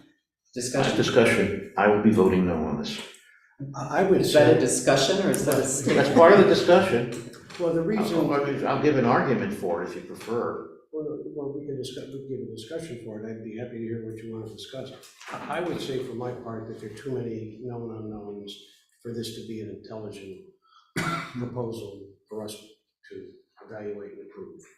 So I think the conditions are a good effort to try to cabin this thing, but I just think we don't know enough about this, and it's not our fault that we don't, especially since you've been asking for it. All right. Is there any other discussion? No? All right, so a motion has been made and seconded. All those in favor of allowing Turf Ace, once they have supplied the answers to all the questions that, and Marcia follows up and provides that information to the board, would be approved to do this application on June 22nd. All those in favor, raise your hand. All those opposed, raise your hand. Okay, motion passed. Thank you so much, Hannah. Is there anything else on Doubleday? The only thing I would add to that, if we get the information that's unsatisfactory, we can't do anything about it because we've approved it. No, because it's conditional. I mean, No, they give us- you'd have to have a meeting to then retract that conditional approval. In We other just have words, to, all we asked for was information. We didn't say it has to be worth this much. We had no criteria. but it's a conditional based upon, well, the receipt of that. Maybe we say an approval of by the approval by the members of Well, the board. you did say it was conditional on receiving the information. You did not say that But there the would be, interaction- that the board would act on that information. I had said earlier that I felt with satisfactory responses to those questions to our DPW superintendent and our Doubleday superintendent, and obviously the Doubleday committee. Well, there are matters well beyond their area of Okay, responsibility. at this point, it's been voted on, and we will get answers to our question, which will be shared with all the board. There was nothing else on Doubleday? I don't believe there's anything pressing on Doubleday. The only thing I was going to say, I think it's wonderful because we've been talking that with the expenses and the pavilion and the use of the locker room, that we do need to be upping our costs, et cetera, and I'm glad that you're looking at that. My only concern was the discussion was held regarding the addition of a yes/no box indicating the need for empires. I think it has to be I'm not in favor of necessarily a yes/no, because if I check it no, the village is under no obligation to provide umpires. And I think that the only way there could be a no box is it says no, then you can request a list of umpires So from I the think we village. briefly talked about this at the last full. Yeah, just when I see a yes or no, I'm sort of like, it doesn't matter whether Right. they have it or not, but. So this is gonna be something that we work on a couple of changes on the full application and present it to you probably by, I think we gave ourselves the deadline for the July or August meeting here. Yeah, certainly by August, and we'll look at it because these contracts go out the beginning of October. Yeah, so I think I wanted to get it to you guys by July to July, make sure perfect. that. That's perfect, Hannah. May I ask another question on Doubleday Field? I see the bullet on the CBS sign lease or scoreboard lease. What does it mean that it may be close to expiring? Is that our piece of equipment now? Yeah, we could remove their name Remove even if their we name. wanted. Was Marcia able to find the CBS contract? Okay. I We will. might have a copy. You might have a copy. I thought I might, and I searched it. I do know that we put the 20,000 in the budget. It was a budget change for the 2018-19 budget. So we got it in like the spring of 2018, the funds from CVS. But I wasn't the mayor who signed the contract, so I don't think I have a copy of that contract. I might have a copy. Do we want to be proactive and decide what kind of a? I think let's wait, because I didn't think it was 3 years. I thought it was a much longer. I think Jeff was thinking it was like 5 to 7 I think it years, was 5 or but more, we're- so I think we've got time, but we would but it's just like also to find. 2023, so if We might be close to. 2018 is 5 years ago. Yeah, it could be, we could be approaching 5. I So- should think it was a longer time frame, because I remember thinking it tied it up for a while, Okay. but we will look for the contract. All right, motion to accept Doubleday Field Committee? By Joe, second by Cindy, all in favor? Aye. Moving on, Streets Committee. So we spent a lot of time at the Streets Committee talking about the trolley as we prepare for the trolley season, which starts this Saturday. We do have one order of business related to the trolley, and that is to approve the contract with Otsego County. So you may recall that the trolley is somewhat complicated in that the county contracts with an outside provider, and then the village contracts with the county. There are good reasons for doing that in terms of what services each part of that three-legged stool can provide. So I would like to make a motion to approve the agreement that is in your packet between the village and the county for trolley services. Second. Second by Richard, all in favor? All right, so then moving on to page 2, We talked before the meeting started about rain gardens. This week we should have a map of the rain gardens that have been adopted and those that are still available. If anyone is interested, I would encourage you to adopt one of these still available rain gardens. I think this is a new idea that has some roots to it, and looking forward to it. Well, you were successful getting the store owners to do this. So the reason that I think this is working is Shelby McLeish from OCCA Yeah. has been really taking charge of getting volunteers. And, you know, that makes it more than just the village or the chamber asking for volunteers. OCCA is really invested in this. She's been explaining how rain gardens work, why they're important, and when you have all that knowledge, hopefully you're more interested in doing it. I have a question. Yeah. How many rain gardens can one individual and or business adopt? Well, so I will say that a certain business owner who owns multiple properties on Main Street wanted to adopt all of the rain gardens in front of his buildings, which was 6. So And what's their obligation if they adopt?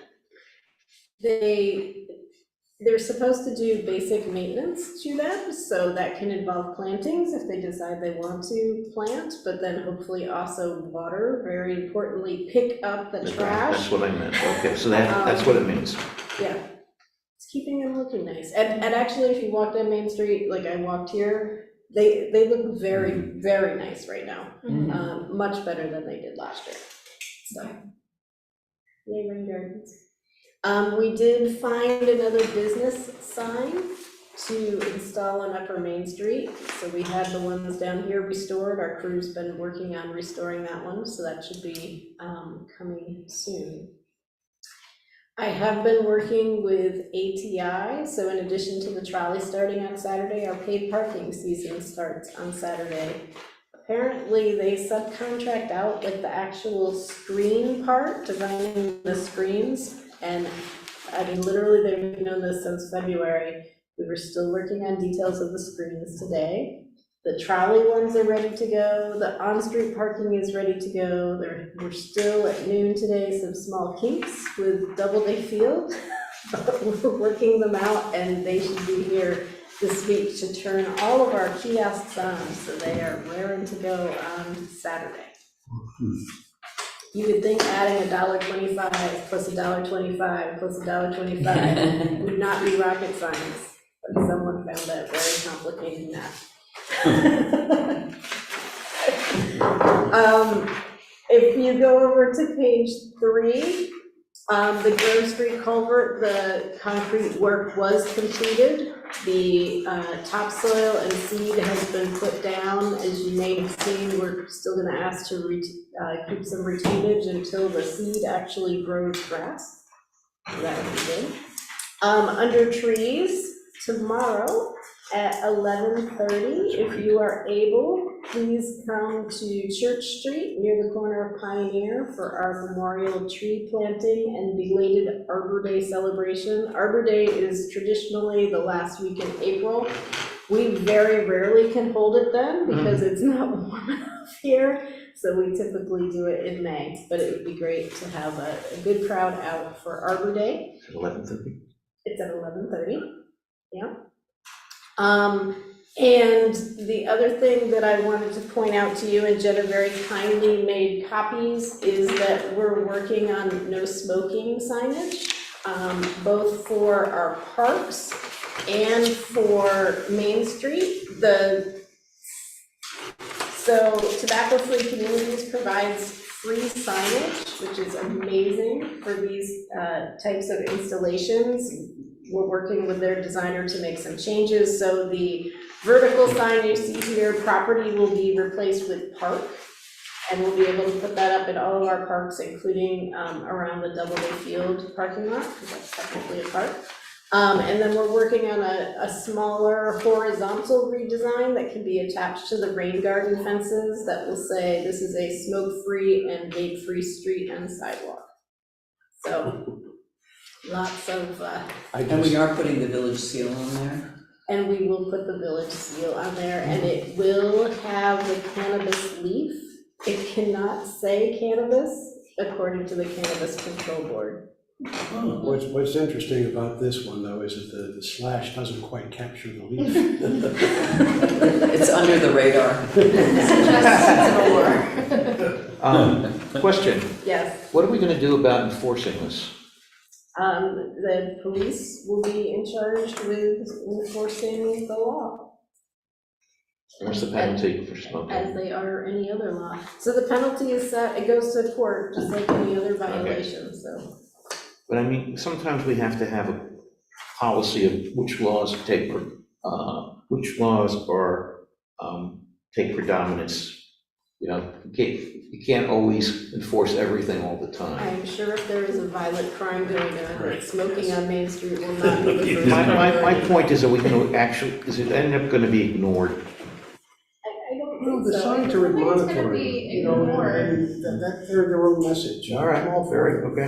I'm wondering I'm though, not if against it law. is one of those, I mean, I guess with the inclusion of signs and making it just more clear, this will likely happen less, but if someone is not paying attention and doesn't realize that, I do think that Frank and the rest of the police officers are pretty good at judging, you know, a situation of like, Okay. perhaps just letting them know, hey, it's actually illegal, and if not, then if they continue to choose to participate, then perhaps And I issuing a think, violation. I think we'll be, I know we'll be reaching out to, you know, our colleagues at the chamber, at DMCOC, and at the Hall of Fame, and letting them know, to Yeah. let their staff know that this is the village policy, and, you know, people have questions. It's a little nudge in the right direction. Yeah. Oh, totally. And hopefully, in the past, the cigarette butts have been the biggest Yeah. trash in Yeah. those rain gardens, so hopefully. Well, this year- hopefully, if people adopt those rain gardens, they'll just look so fantastic that someone would truly have to have malicious intent to throw a cigarette butt into a beautiful, flower-filled I went to rain see garden. Plymouth Rock this past weekend, and like people throw money at Plymouth Rock, so you know, who knows? Challenge accepted, Cynthia. I'm happy to answer questions about anything else that's on here. I will say that in terms of the fines for parking violations, George wants to take those to police committee one more time before we vote on them, which I think is a great idea. And Rich has some things to say about parking permit application to cars. I've been of the opinion that it's illegal. I was of the impression that it was illegal to place anything but registration and inspection stickers on the front windshield. And I asked George because of his experience, and he kindly pointed me towards this webpage, which seems to support that. And I personally put my sticker, as per this, on the driver's side rear window. And I expect that to The be. driver's side window. The driver's side Like rear. rear window. The What if your passenger. car doesn't have a rear window? I know, that's a good question, and I couldn't Yeah. find an answer to that I'm one. gonna leave it on the front. I think you'll get away with the driver's side window. I do find the sticker annoying on the windshield. So anyway, I brought this here for you guys, and thanks to Joe confirming it, res ipsa loquitur, the thing speaks for itself. So how do we implement that? Do we have to tell our? No, I would suggest that we implement it with instructions next year. You're gonna have one problem besides the law. You're making your police officers that are in the street, the reader that they carry on their belt. Just do it. They walk along the sidewalk, and they're picking up all the information based upon what's on their belt. They see that. If you're putting them on the rear window, just for everyone's edification, you're gonna cause them to take much more time in enforcing the parking I'm not ordinance. seeing a sticker, okay, is it mobile, it's not checking up, so now I'll check the third thing, which is Go out parking to the, permit. and you end up walking out into the street to check it, or close to it. Well, if we instruct people to put it on their rear right window, they'll be allowed to Passenger sidewalk. side. Well, right? But let me We wanna just, move if I forward. may, and this is anecdotal, but I prosecuted for 12 years with the ADA's office. I don't know I ever had a case where someone, it obviously put almost anything where it obstructs your view, but the judges typically are going to see if your hood is behind it, which typically it is, you're not really obstructing your view.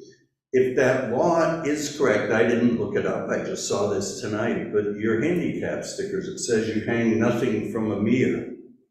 I don't know how you handle the That's what handicap driving. stickers. Pardon? While driving, While they. driving, Martin. People who leave the handicap sticker on the placard, you mean, while driving are violating the law. Yeah, never saw a prosecution of those. And I'm not sure you'd ever see a judge find any of those as, if someone wanted to ticket for them.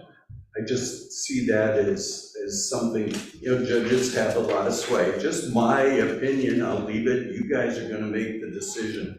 It's like, just let me say this, 2 years ago, I had a case with this is a little off, a little distant, but where someone was stopped in a boat because they didn't have all their safety equipment.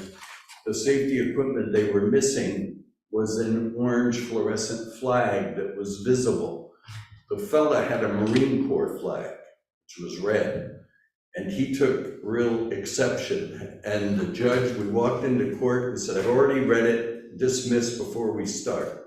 The point is, judges have a lot of discretion, and I think you're just making with all due respect, I understand what this law says, I just don't think that the fact that the parking ticket or parking sticker is on the front windshield, if it's not interfering with your forward vision, is going to be one that anyone's going to spend a lot of time on, and I think it's making the police officer, parking enforcement officer's job more difficult. Enough said, and then you guys decide what you want. Cindy, this isn't the first time this came up. When we first, like 2013, before probably Cindy and I were the only ones on here, this came up, where do you put the parking sticker? And there was one person who said, you can't put it in the front windshield, but at that time, we checked and we basically found it really wasn't a serious violation. I think we need to ascertain how our PEOs can handle it, because particularly during the summertime, if every car they're having to check 3 things about it, they can't just visually see the parking sticker in the front. It is a factor, and I'll try and look up our notes on that or how that was handled last time. It was a debate about how this 12 AA, how that is interpreted. And yeah, so it's a debate about how that's interpreted and whether something required by law includes a parking sticker. So currently, do we designate when they pick up their sticker where it has to go? Yes, it's on the application and It's they on the asked us. Okay, so the question is whether we amend The our application is forms. in conflict with what the vehicle and traffic law. Yeah. So have we ever Pretty had straightforward. someone get a ticket for having one of our parking stickers? Never prosecuted one or seen one. Let me say this, that I've never seen a ticket for it. Yeah, and I feel like Frank had mentioned that this is not generally something that, like you said, it really does put a little bit more work on the officers, and it also, it creates a tension that, there's already tension with having to have the permit, Well, all I can say is this started by a citizen who was stopped, not in Cooperstown, but stopped near Cooperstown. I think the police officer was aggravated at him for some reason. He got a ticket for this, and it was enforced. And that was what brought it to my attention. And Martin, your point saying the judge will throw it out, but it's a burden just to show up in court in the first place. Oh, it is, but I don't know that I mean, look at guys, you're gonna make. We've had this argument before. Yeah, we have. I just think that. All right, it's- so yeah. let's take it back to police. I mean, that is the interpretation. We'll try and find the information from like 2013 when we had meetings with this debate. And I think Cindy is right, it's the interpretation of 12AA, you know, this is a legally purchased parking pass. I will point out, I've passed state troopers or had conversations with state troopers in my vehicle, and they could have cared less about Oh, yeah. that parking sticker on there. Admiring your. I agree with Yeah. you. I don't got pulled disagree over with you. with a state trooper I saying, your inspection is out of order, but the permit was Yeah, that's I good. got that one too. No, that was never an issue, so, All right, yeah.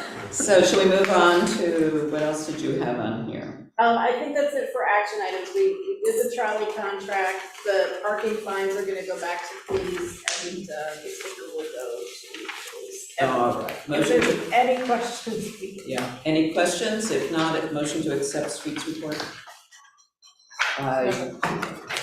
George, second by Hannah, all in favor? Aye. Buildings. Buildings, I thank my predecessor for taking all the drama out of this. After seeing the extent of the reports and the excitement about things like central air conditioning, I thought this was gonna be a difficult committee.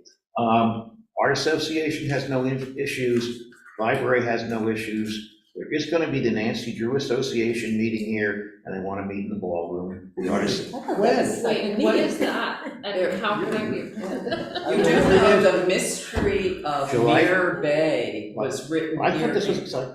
Mystery of Mirror Bay was written about Cooperstown, No. Glimmerglass Bay, Mhm. yeah. And there was a carriage, and it went on to be displayed at the Benoit Art Museum, so make sure you get that issue. that book. This is a latter day publication, because I read every Nancy Drew book from my sisters. That, Up and through. she had it forever. Yeah, I had it in the Wait, 60s. I had hard boys and Well, of course, you're young, I Yeah. started them in the 50s.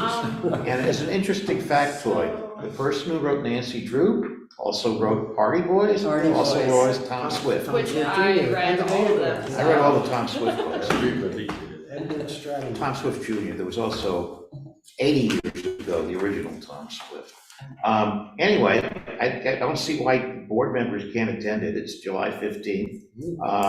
And they worked it out between the library and the Art Association, so there's nothing to do there. We could not get any applicants for the part-time cleaner position. Mitch took me on a tour of all our buildings, after which I understood that my only real concern is this building and the cleaning in the fire hall. Those are the only things that the buildings committee really has to deal with.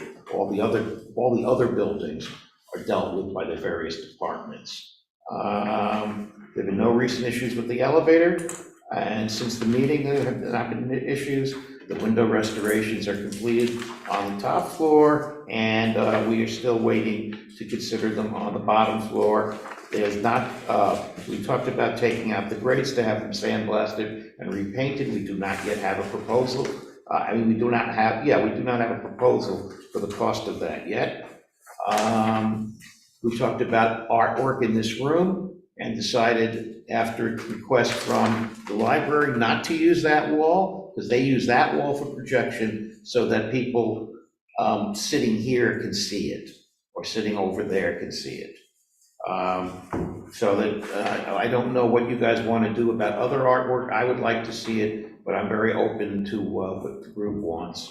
And we did decide that we did not feel that central air conditioning needs to be placed in this building at this time.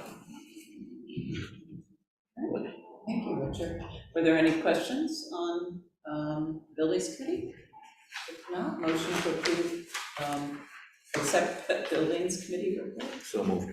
By Richard, second by Joe, all in favor? Aye. All right, now we're at finance.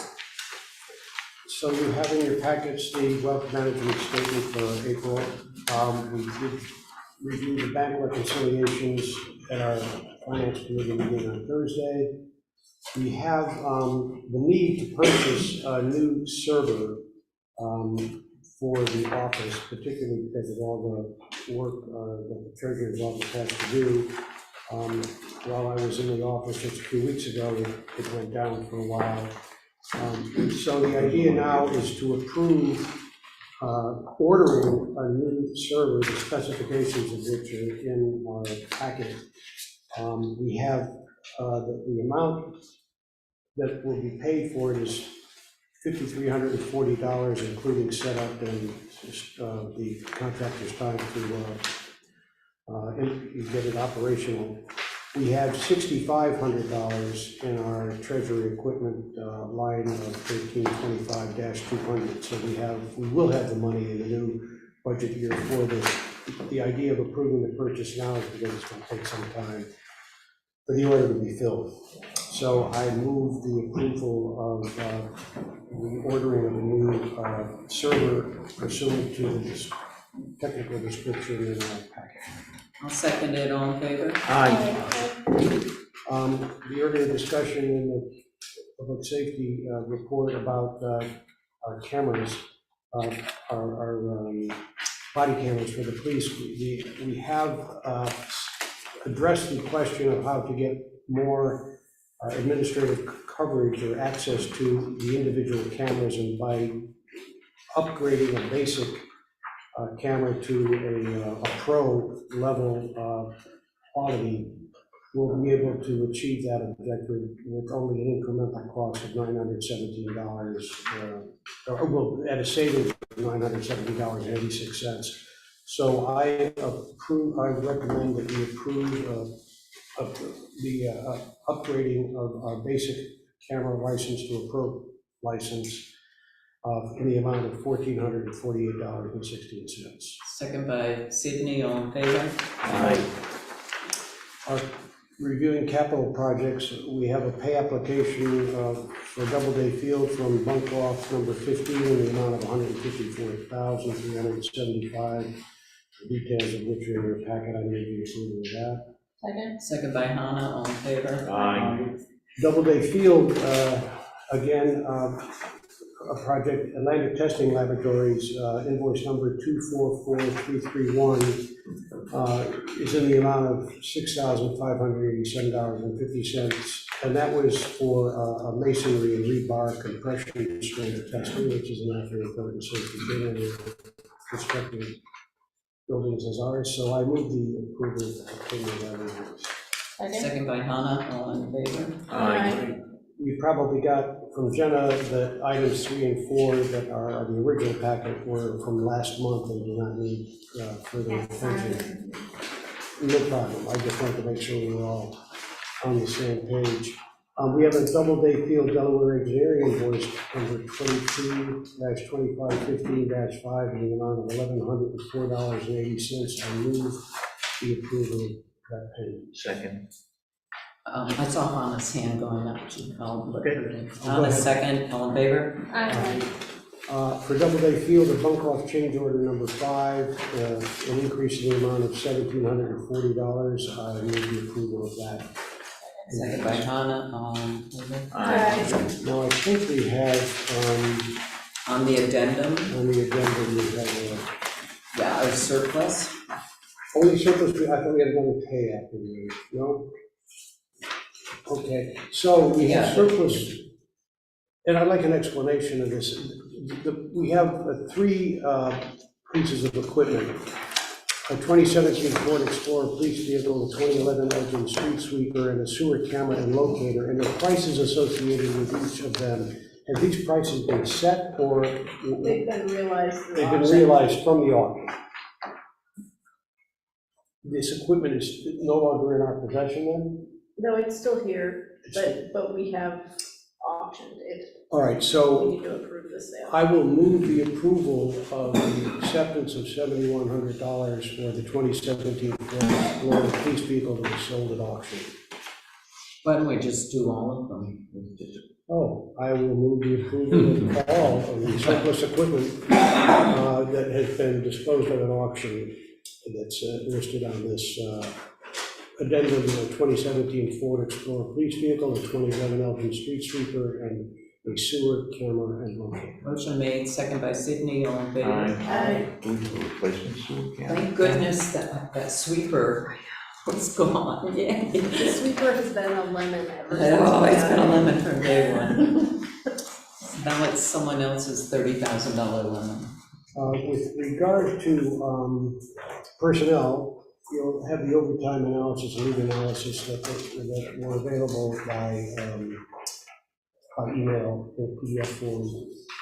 We have requests for conference training, an urban forestry workshop on June 1 for Tyler Thayer, Jack Dietrich, and Dennis Stibble. That'll be $25 for each of them, a total cost of $75, and I move the approval of that conference training. Second. Second by Richard, all in favor? Again, a conference training request for Quentin Hassick and Tom Kuchenberger at a total cost of $100 for Southeastern New York Waterworks on June 8th. Second. I move the approval of that payment. Second. Second by Richard, all in favor? We have a cost-free conference training, standard operating procedures and ethics for Jared Hodling. Obviously taking his work time to do that, and I move the approval of his taking that training session. Second. Second by Richard, all in favor? Now, we have two park caretakers. The information about them is in the packet. We have the caretakers and lifeguards. Let me just get to. So Jacob Zangle, is that? Zangle. Say again? Zangle. Zangle. He's a residence parks caretaker. His pay rate would be $7,800 for the season, with an estimated average hours per week of 40, and his start date would be May 27/23. I approve the retaining of his services. Move approval. Motion made by Joe, second by Sydney, all in favor? Aye. We have Panzarella. Emily Panzarella, Emma. Emma Panzarella as a resident parks caretaker starting May 27th at a salary of $6,600 and average 40 hours per week. I move the approval for Second. employment. I'll let Sydney, because she probably. Okay. And now, I think those are the two, now we have lifeguards. Yes, all Frank. Oh, did I didn't skip Yeah, we it, did I? usually skip approve them Frank. all No, together. we didn't skip it. Yeah, but just approve. Oh, it was a different. Yeah, as with pay rates as stipulated on the employee status change form. Where are we? I was on item 6, or item 7. We have. Yeah, we were saying, we have all these are lifeguards, and we could just approve Approve them. all the lifeguards with pay rates as stipulated on their new employee status change form. I will move that. By Joe, second by Sydney. All in favor? Aye. I move the approval of the increase of salary for police chief effective 6/1/23. Second. Second by Richard, all in favor? I move the increase in salary for part-time zoning enforcement officer effective June 1/23. Second. By Cindy, all in favor? And is, let's see, nothing else in here. The change transaction inquiry for employees is in the treasurer's office. Wait, we did There's we two do, more hiring. we had a Matthew Smith who's our new seasonal laborer, And then there's also the PEO. and then the police. And they are, it's in the addendum or? It's in here. It's in the back. It didn't make the. It's in the back. Let me move it. Here. Victoria Beagle and Yeah. Matthew Smith Yeah, here. and Laurel's. Just to make it That's move, true. I move Matthew Smith, seasonal laborer, at $17 an hour. By Cindy, all in favor? I move Victoria Beagle, parking enforcement officer, at the pay rate of $15 an hour for 40-hour work week. Yeah, that's a seasonal PEO. Right, seasonal PEO. It just says So motion PEO. made, seconded, all in favor? I move the approval of the abstracts and transfers that are in the PDF that was emailed by Jenna and then. By Cindy, all in favor? Aye. Joe, you were correct. There is a substantial completion request we probably need to approve, and we are still withholding 4,000 in retainage. And that is for the Grove Street culvert. Tweety did return at the end of last week and fix the curb that was damaged. And they have grown, hay down and reseeding, but we want to make sure that the reseeding is successful. And so we are, you have in your packet the substantial completion and the punch list, and it's a value of 4,000, which is being withheld for site restoration, and basically that's the reseeding. So is there a motion to approve that? So moved. By Joe, second by Sydney, all in favor? Do we also need to specifically say substantial completion, so that? Didn't I say that? Substantial completion with $4,000 repayment? Okay, that's fine. As long as it's. And I believe there's nothing else on the agenda that completes. Yeah. Um, Thank you.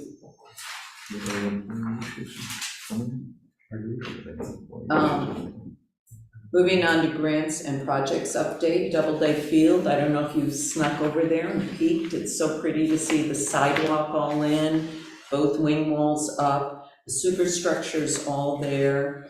The bleacher seats will be arriving next Tuesday and will be installed at that time after that. So really exciting that we're winding down there. Are you planning on having a ribbon cutting or anything?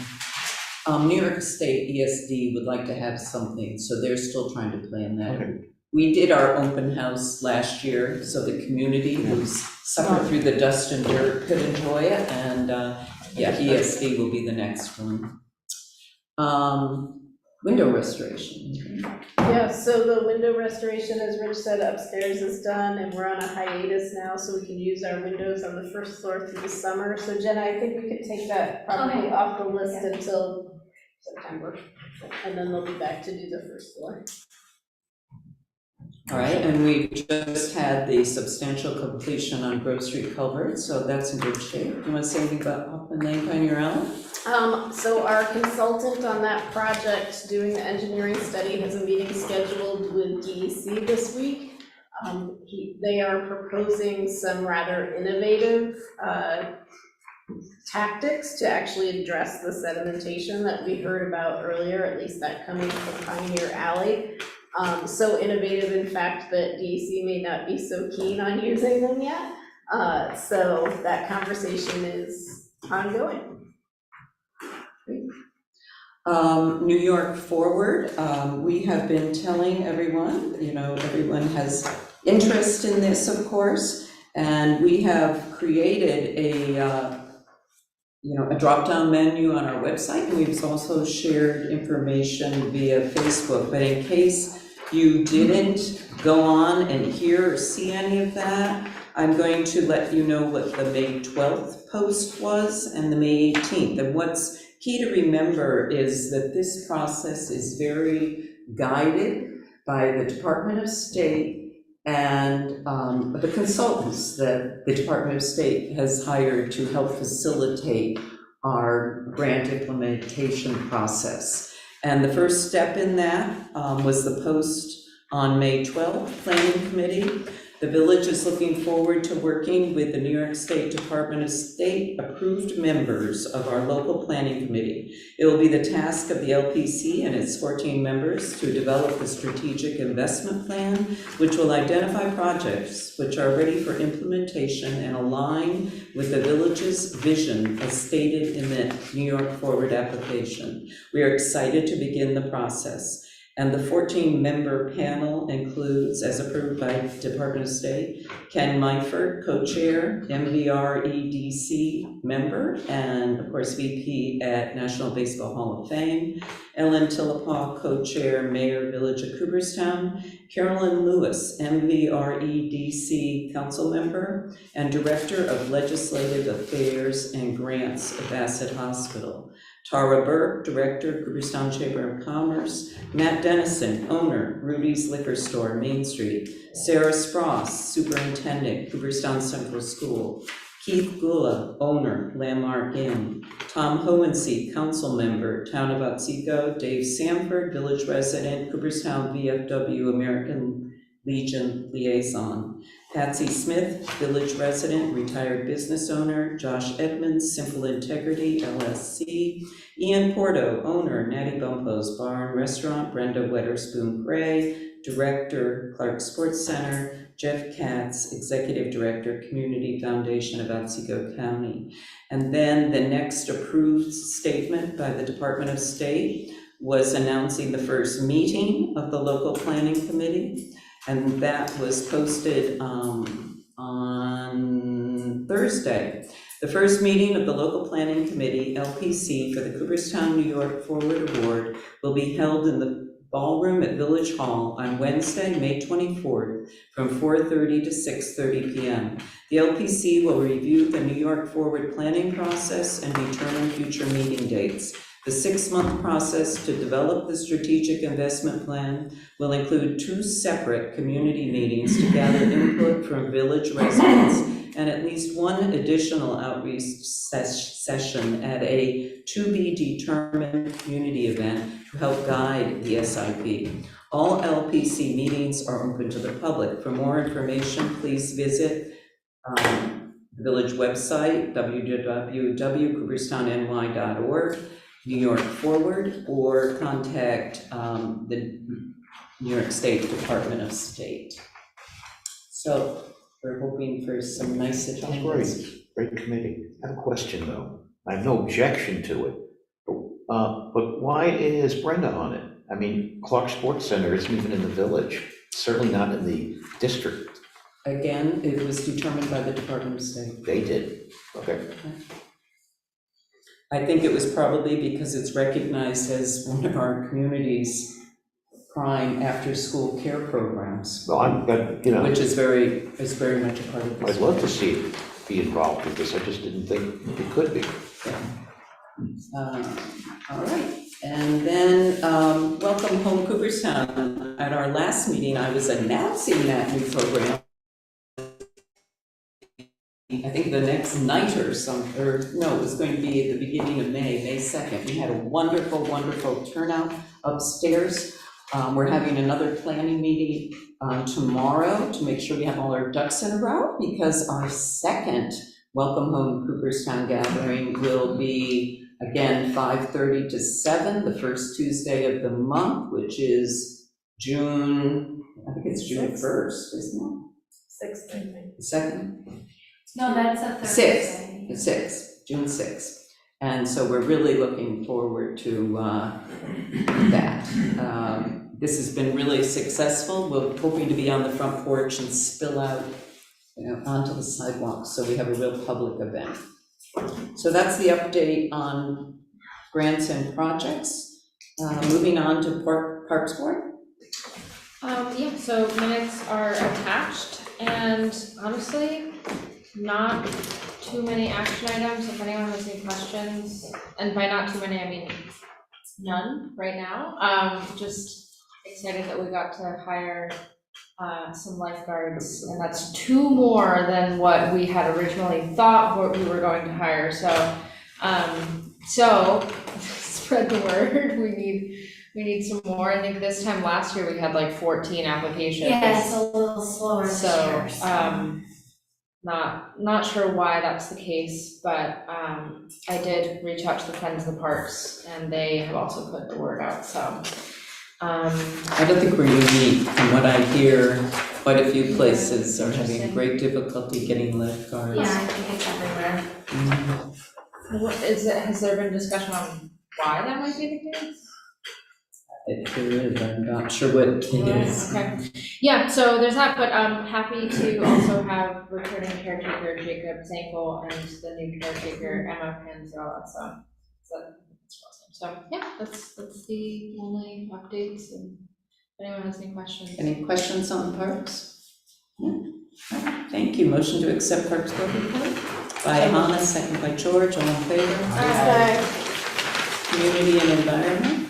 All right, so we've been working with, you may recall, we recognized this new film group whose new name doesn't stick in my head yet. Formerly film group.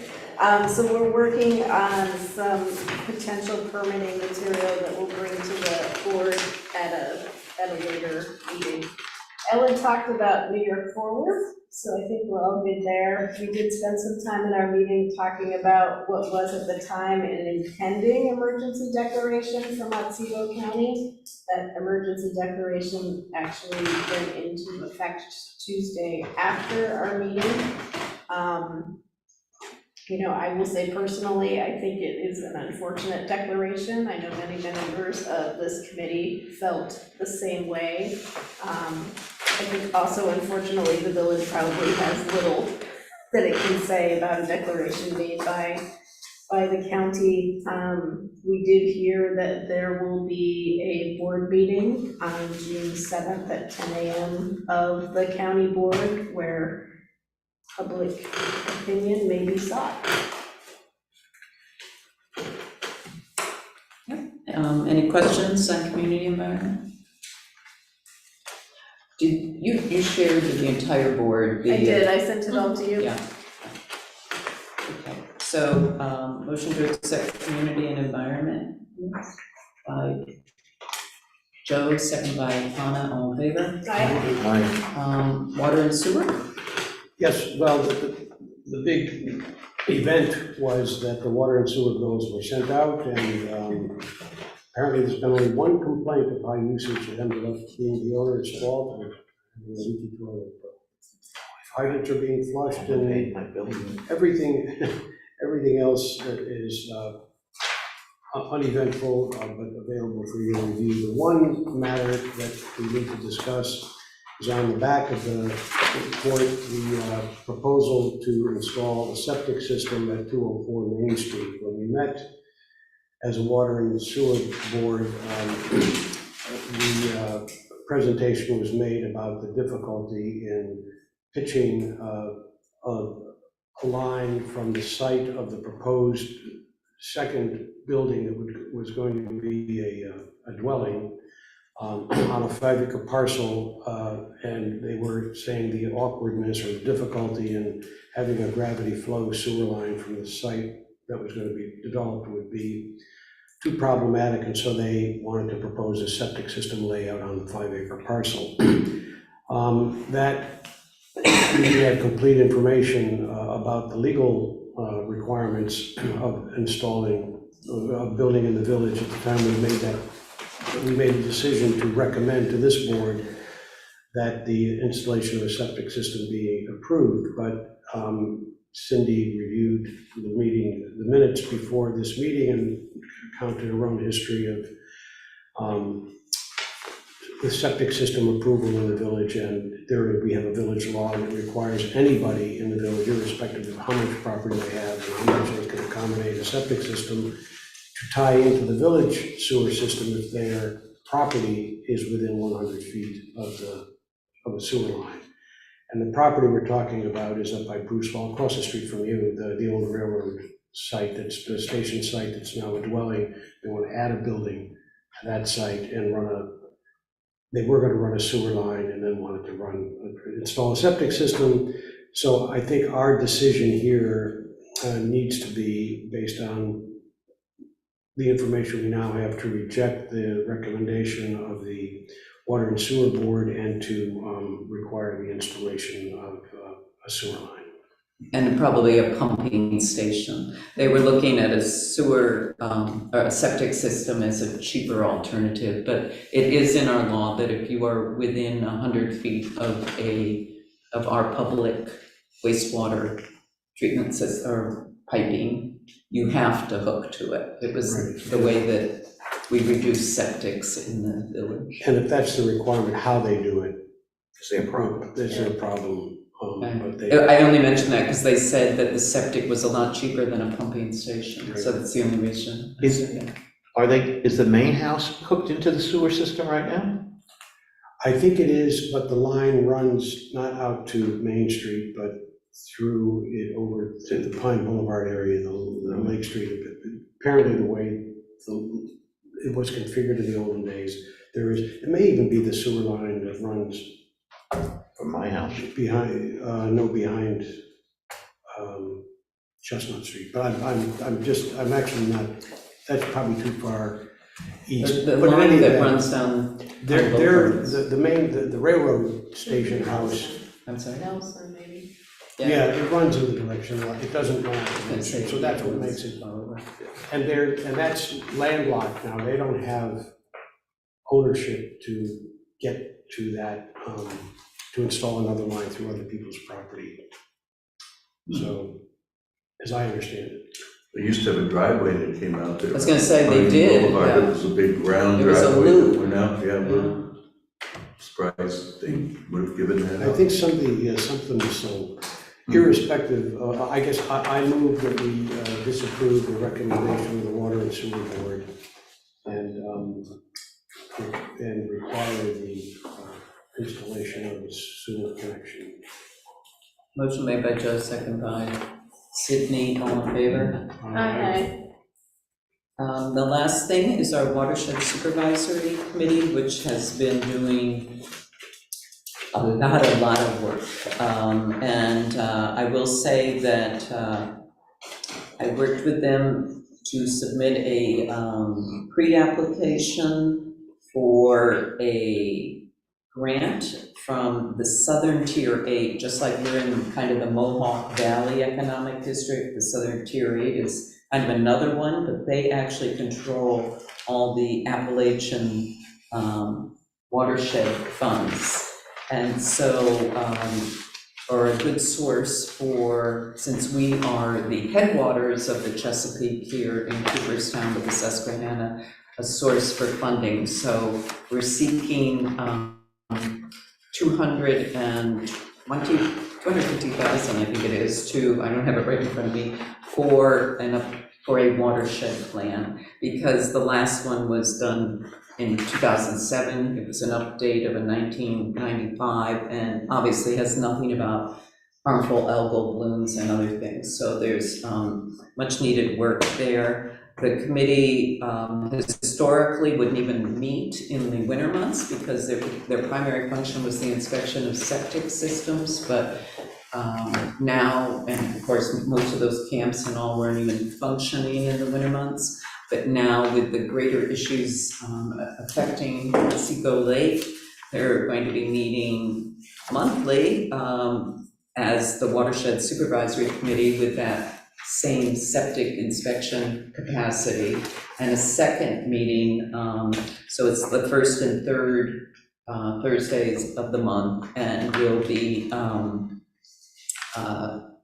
addressing lake issues and looking at both the watershed plan and a DEC 9 element plan. Okay, that brings us to the end of the meeting, so hooray. Should we set a public hearing to consider applications through the consolidated funding application for our June meeting? And we better get them kicked out. Yeah. Yes, so I move that we set a public hearing for our June 26th meeting to address the potential CFA applications, and which will be enumerated. Yeah, so the new guideline booklet came out last week. Ellen and I went to a talk about it, which was like, there's this much for this, and there's this much for this, and so I can certainly forward everyone the link if you want to read more about what is available. I'd be interested in knowing what you two are thinking, if anything, at this point about, where you get the money. This was a completely different pot of money. Just informally, what you guys are thinking of. Are you talking about for the CFA? Yeah. We're talking about Maybe the next phase of Pioneer Alley. Pioneer Alley. We're also looking at the federal, the July 10th one, right? Yeah. For that, so that's going to be a big project. Make it into a real street. Well, I think more so address the stormwater The issue. stormwater Because issues. Willowbrook literally runs underneath Pioneer Alley, What does, what's under there? Willowbrook, Willowbrook. right? It skirts the edge of Key Bank and then, I see what you, yes, it does. So the entrance from Main Street, that driveway is considered part of Pioneer Alley as well? I think so. From Main Street? That's Main that Street L is- shape. Yeah. Yeah, that whole L-shaped thing is It- Pioneer it's- Alley, It okay. is village property, the street. Thank you. All right, well, if there's nothing more, I'll I just. didn't get a second and a vote on that, I'm sorry, for the public On hearing. which? For the public hearing. Oh, yes, I'm sorry, thank you, Jenna. So there was the motion and a Cindy seconded it. So all in favor? Aye. Thank you. All right, so our upcoming meetings, our next breakfast for the board will be June 26th at 8, and our next trustee meeting, June 26th at 6:30. Meeting adjourned. Thank you.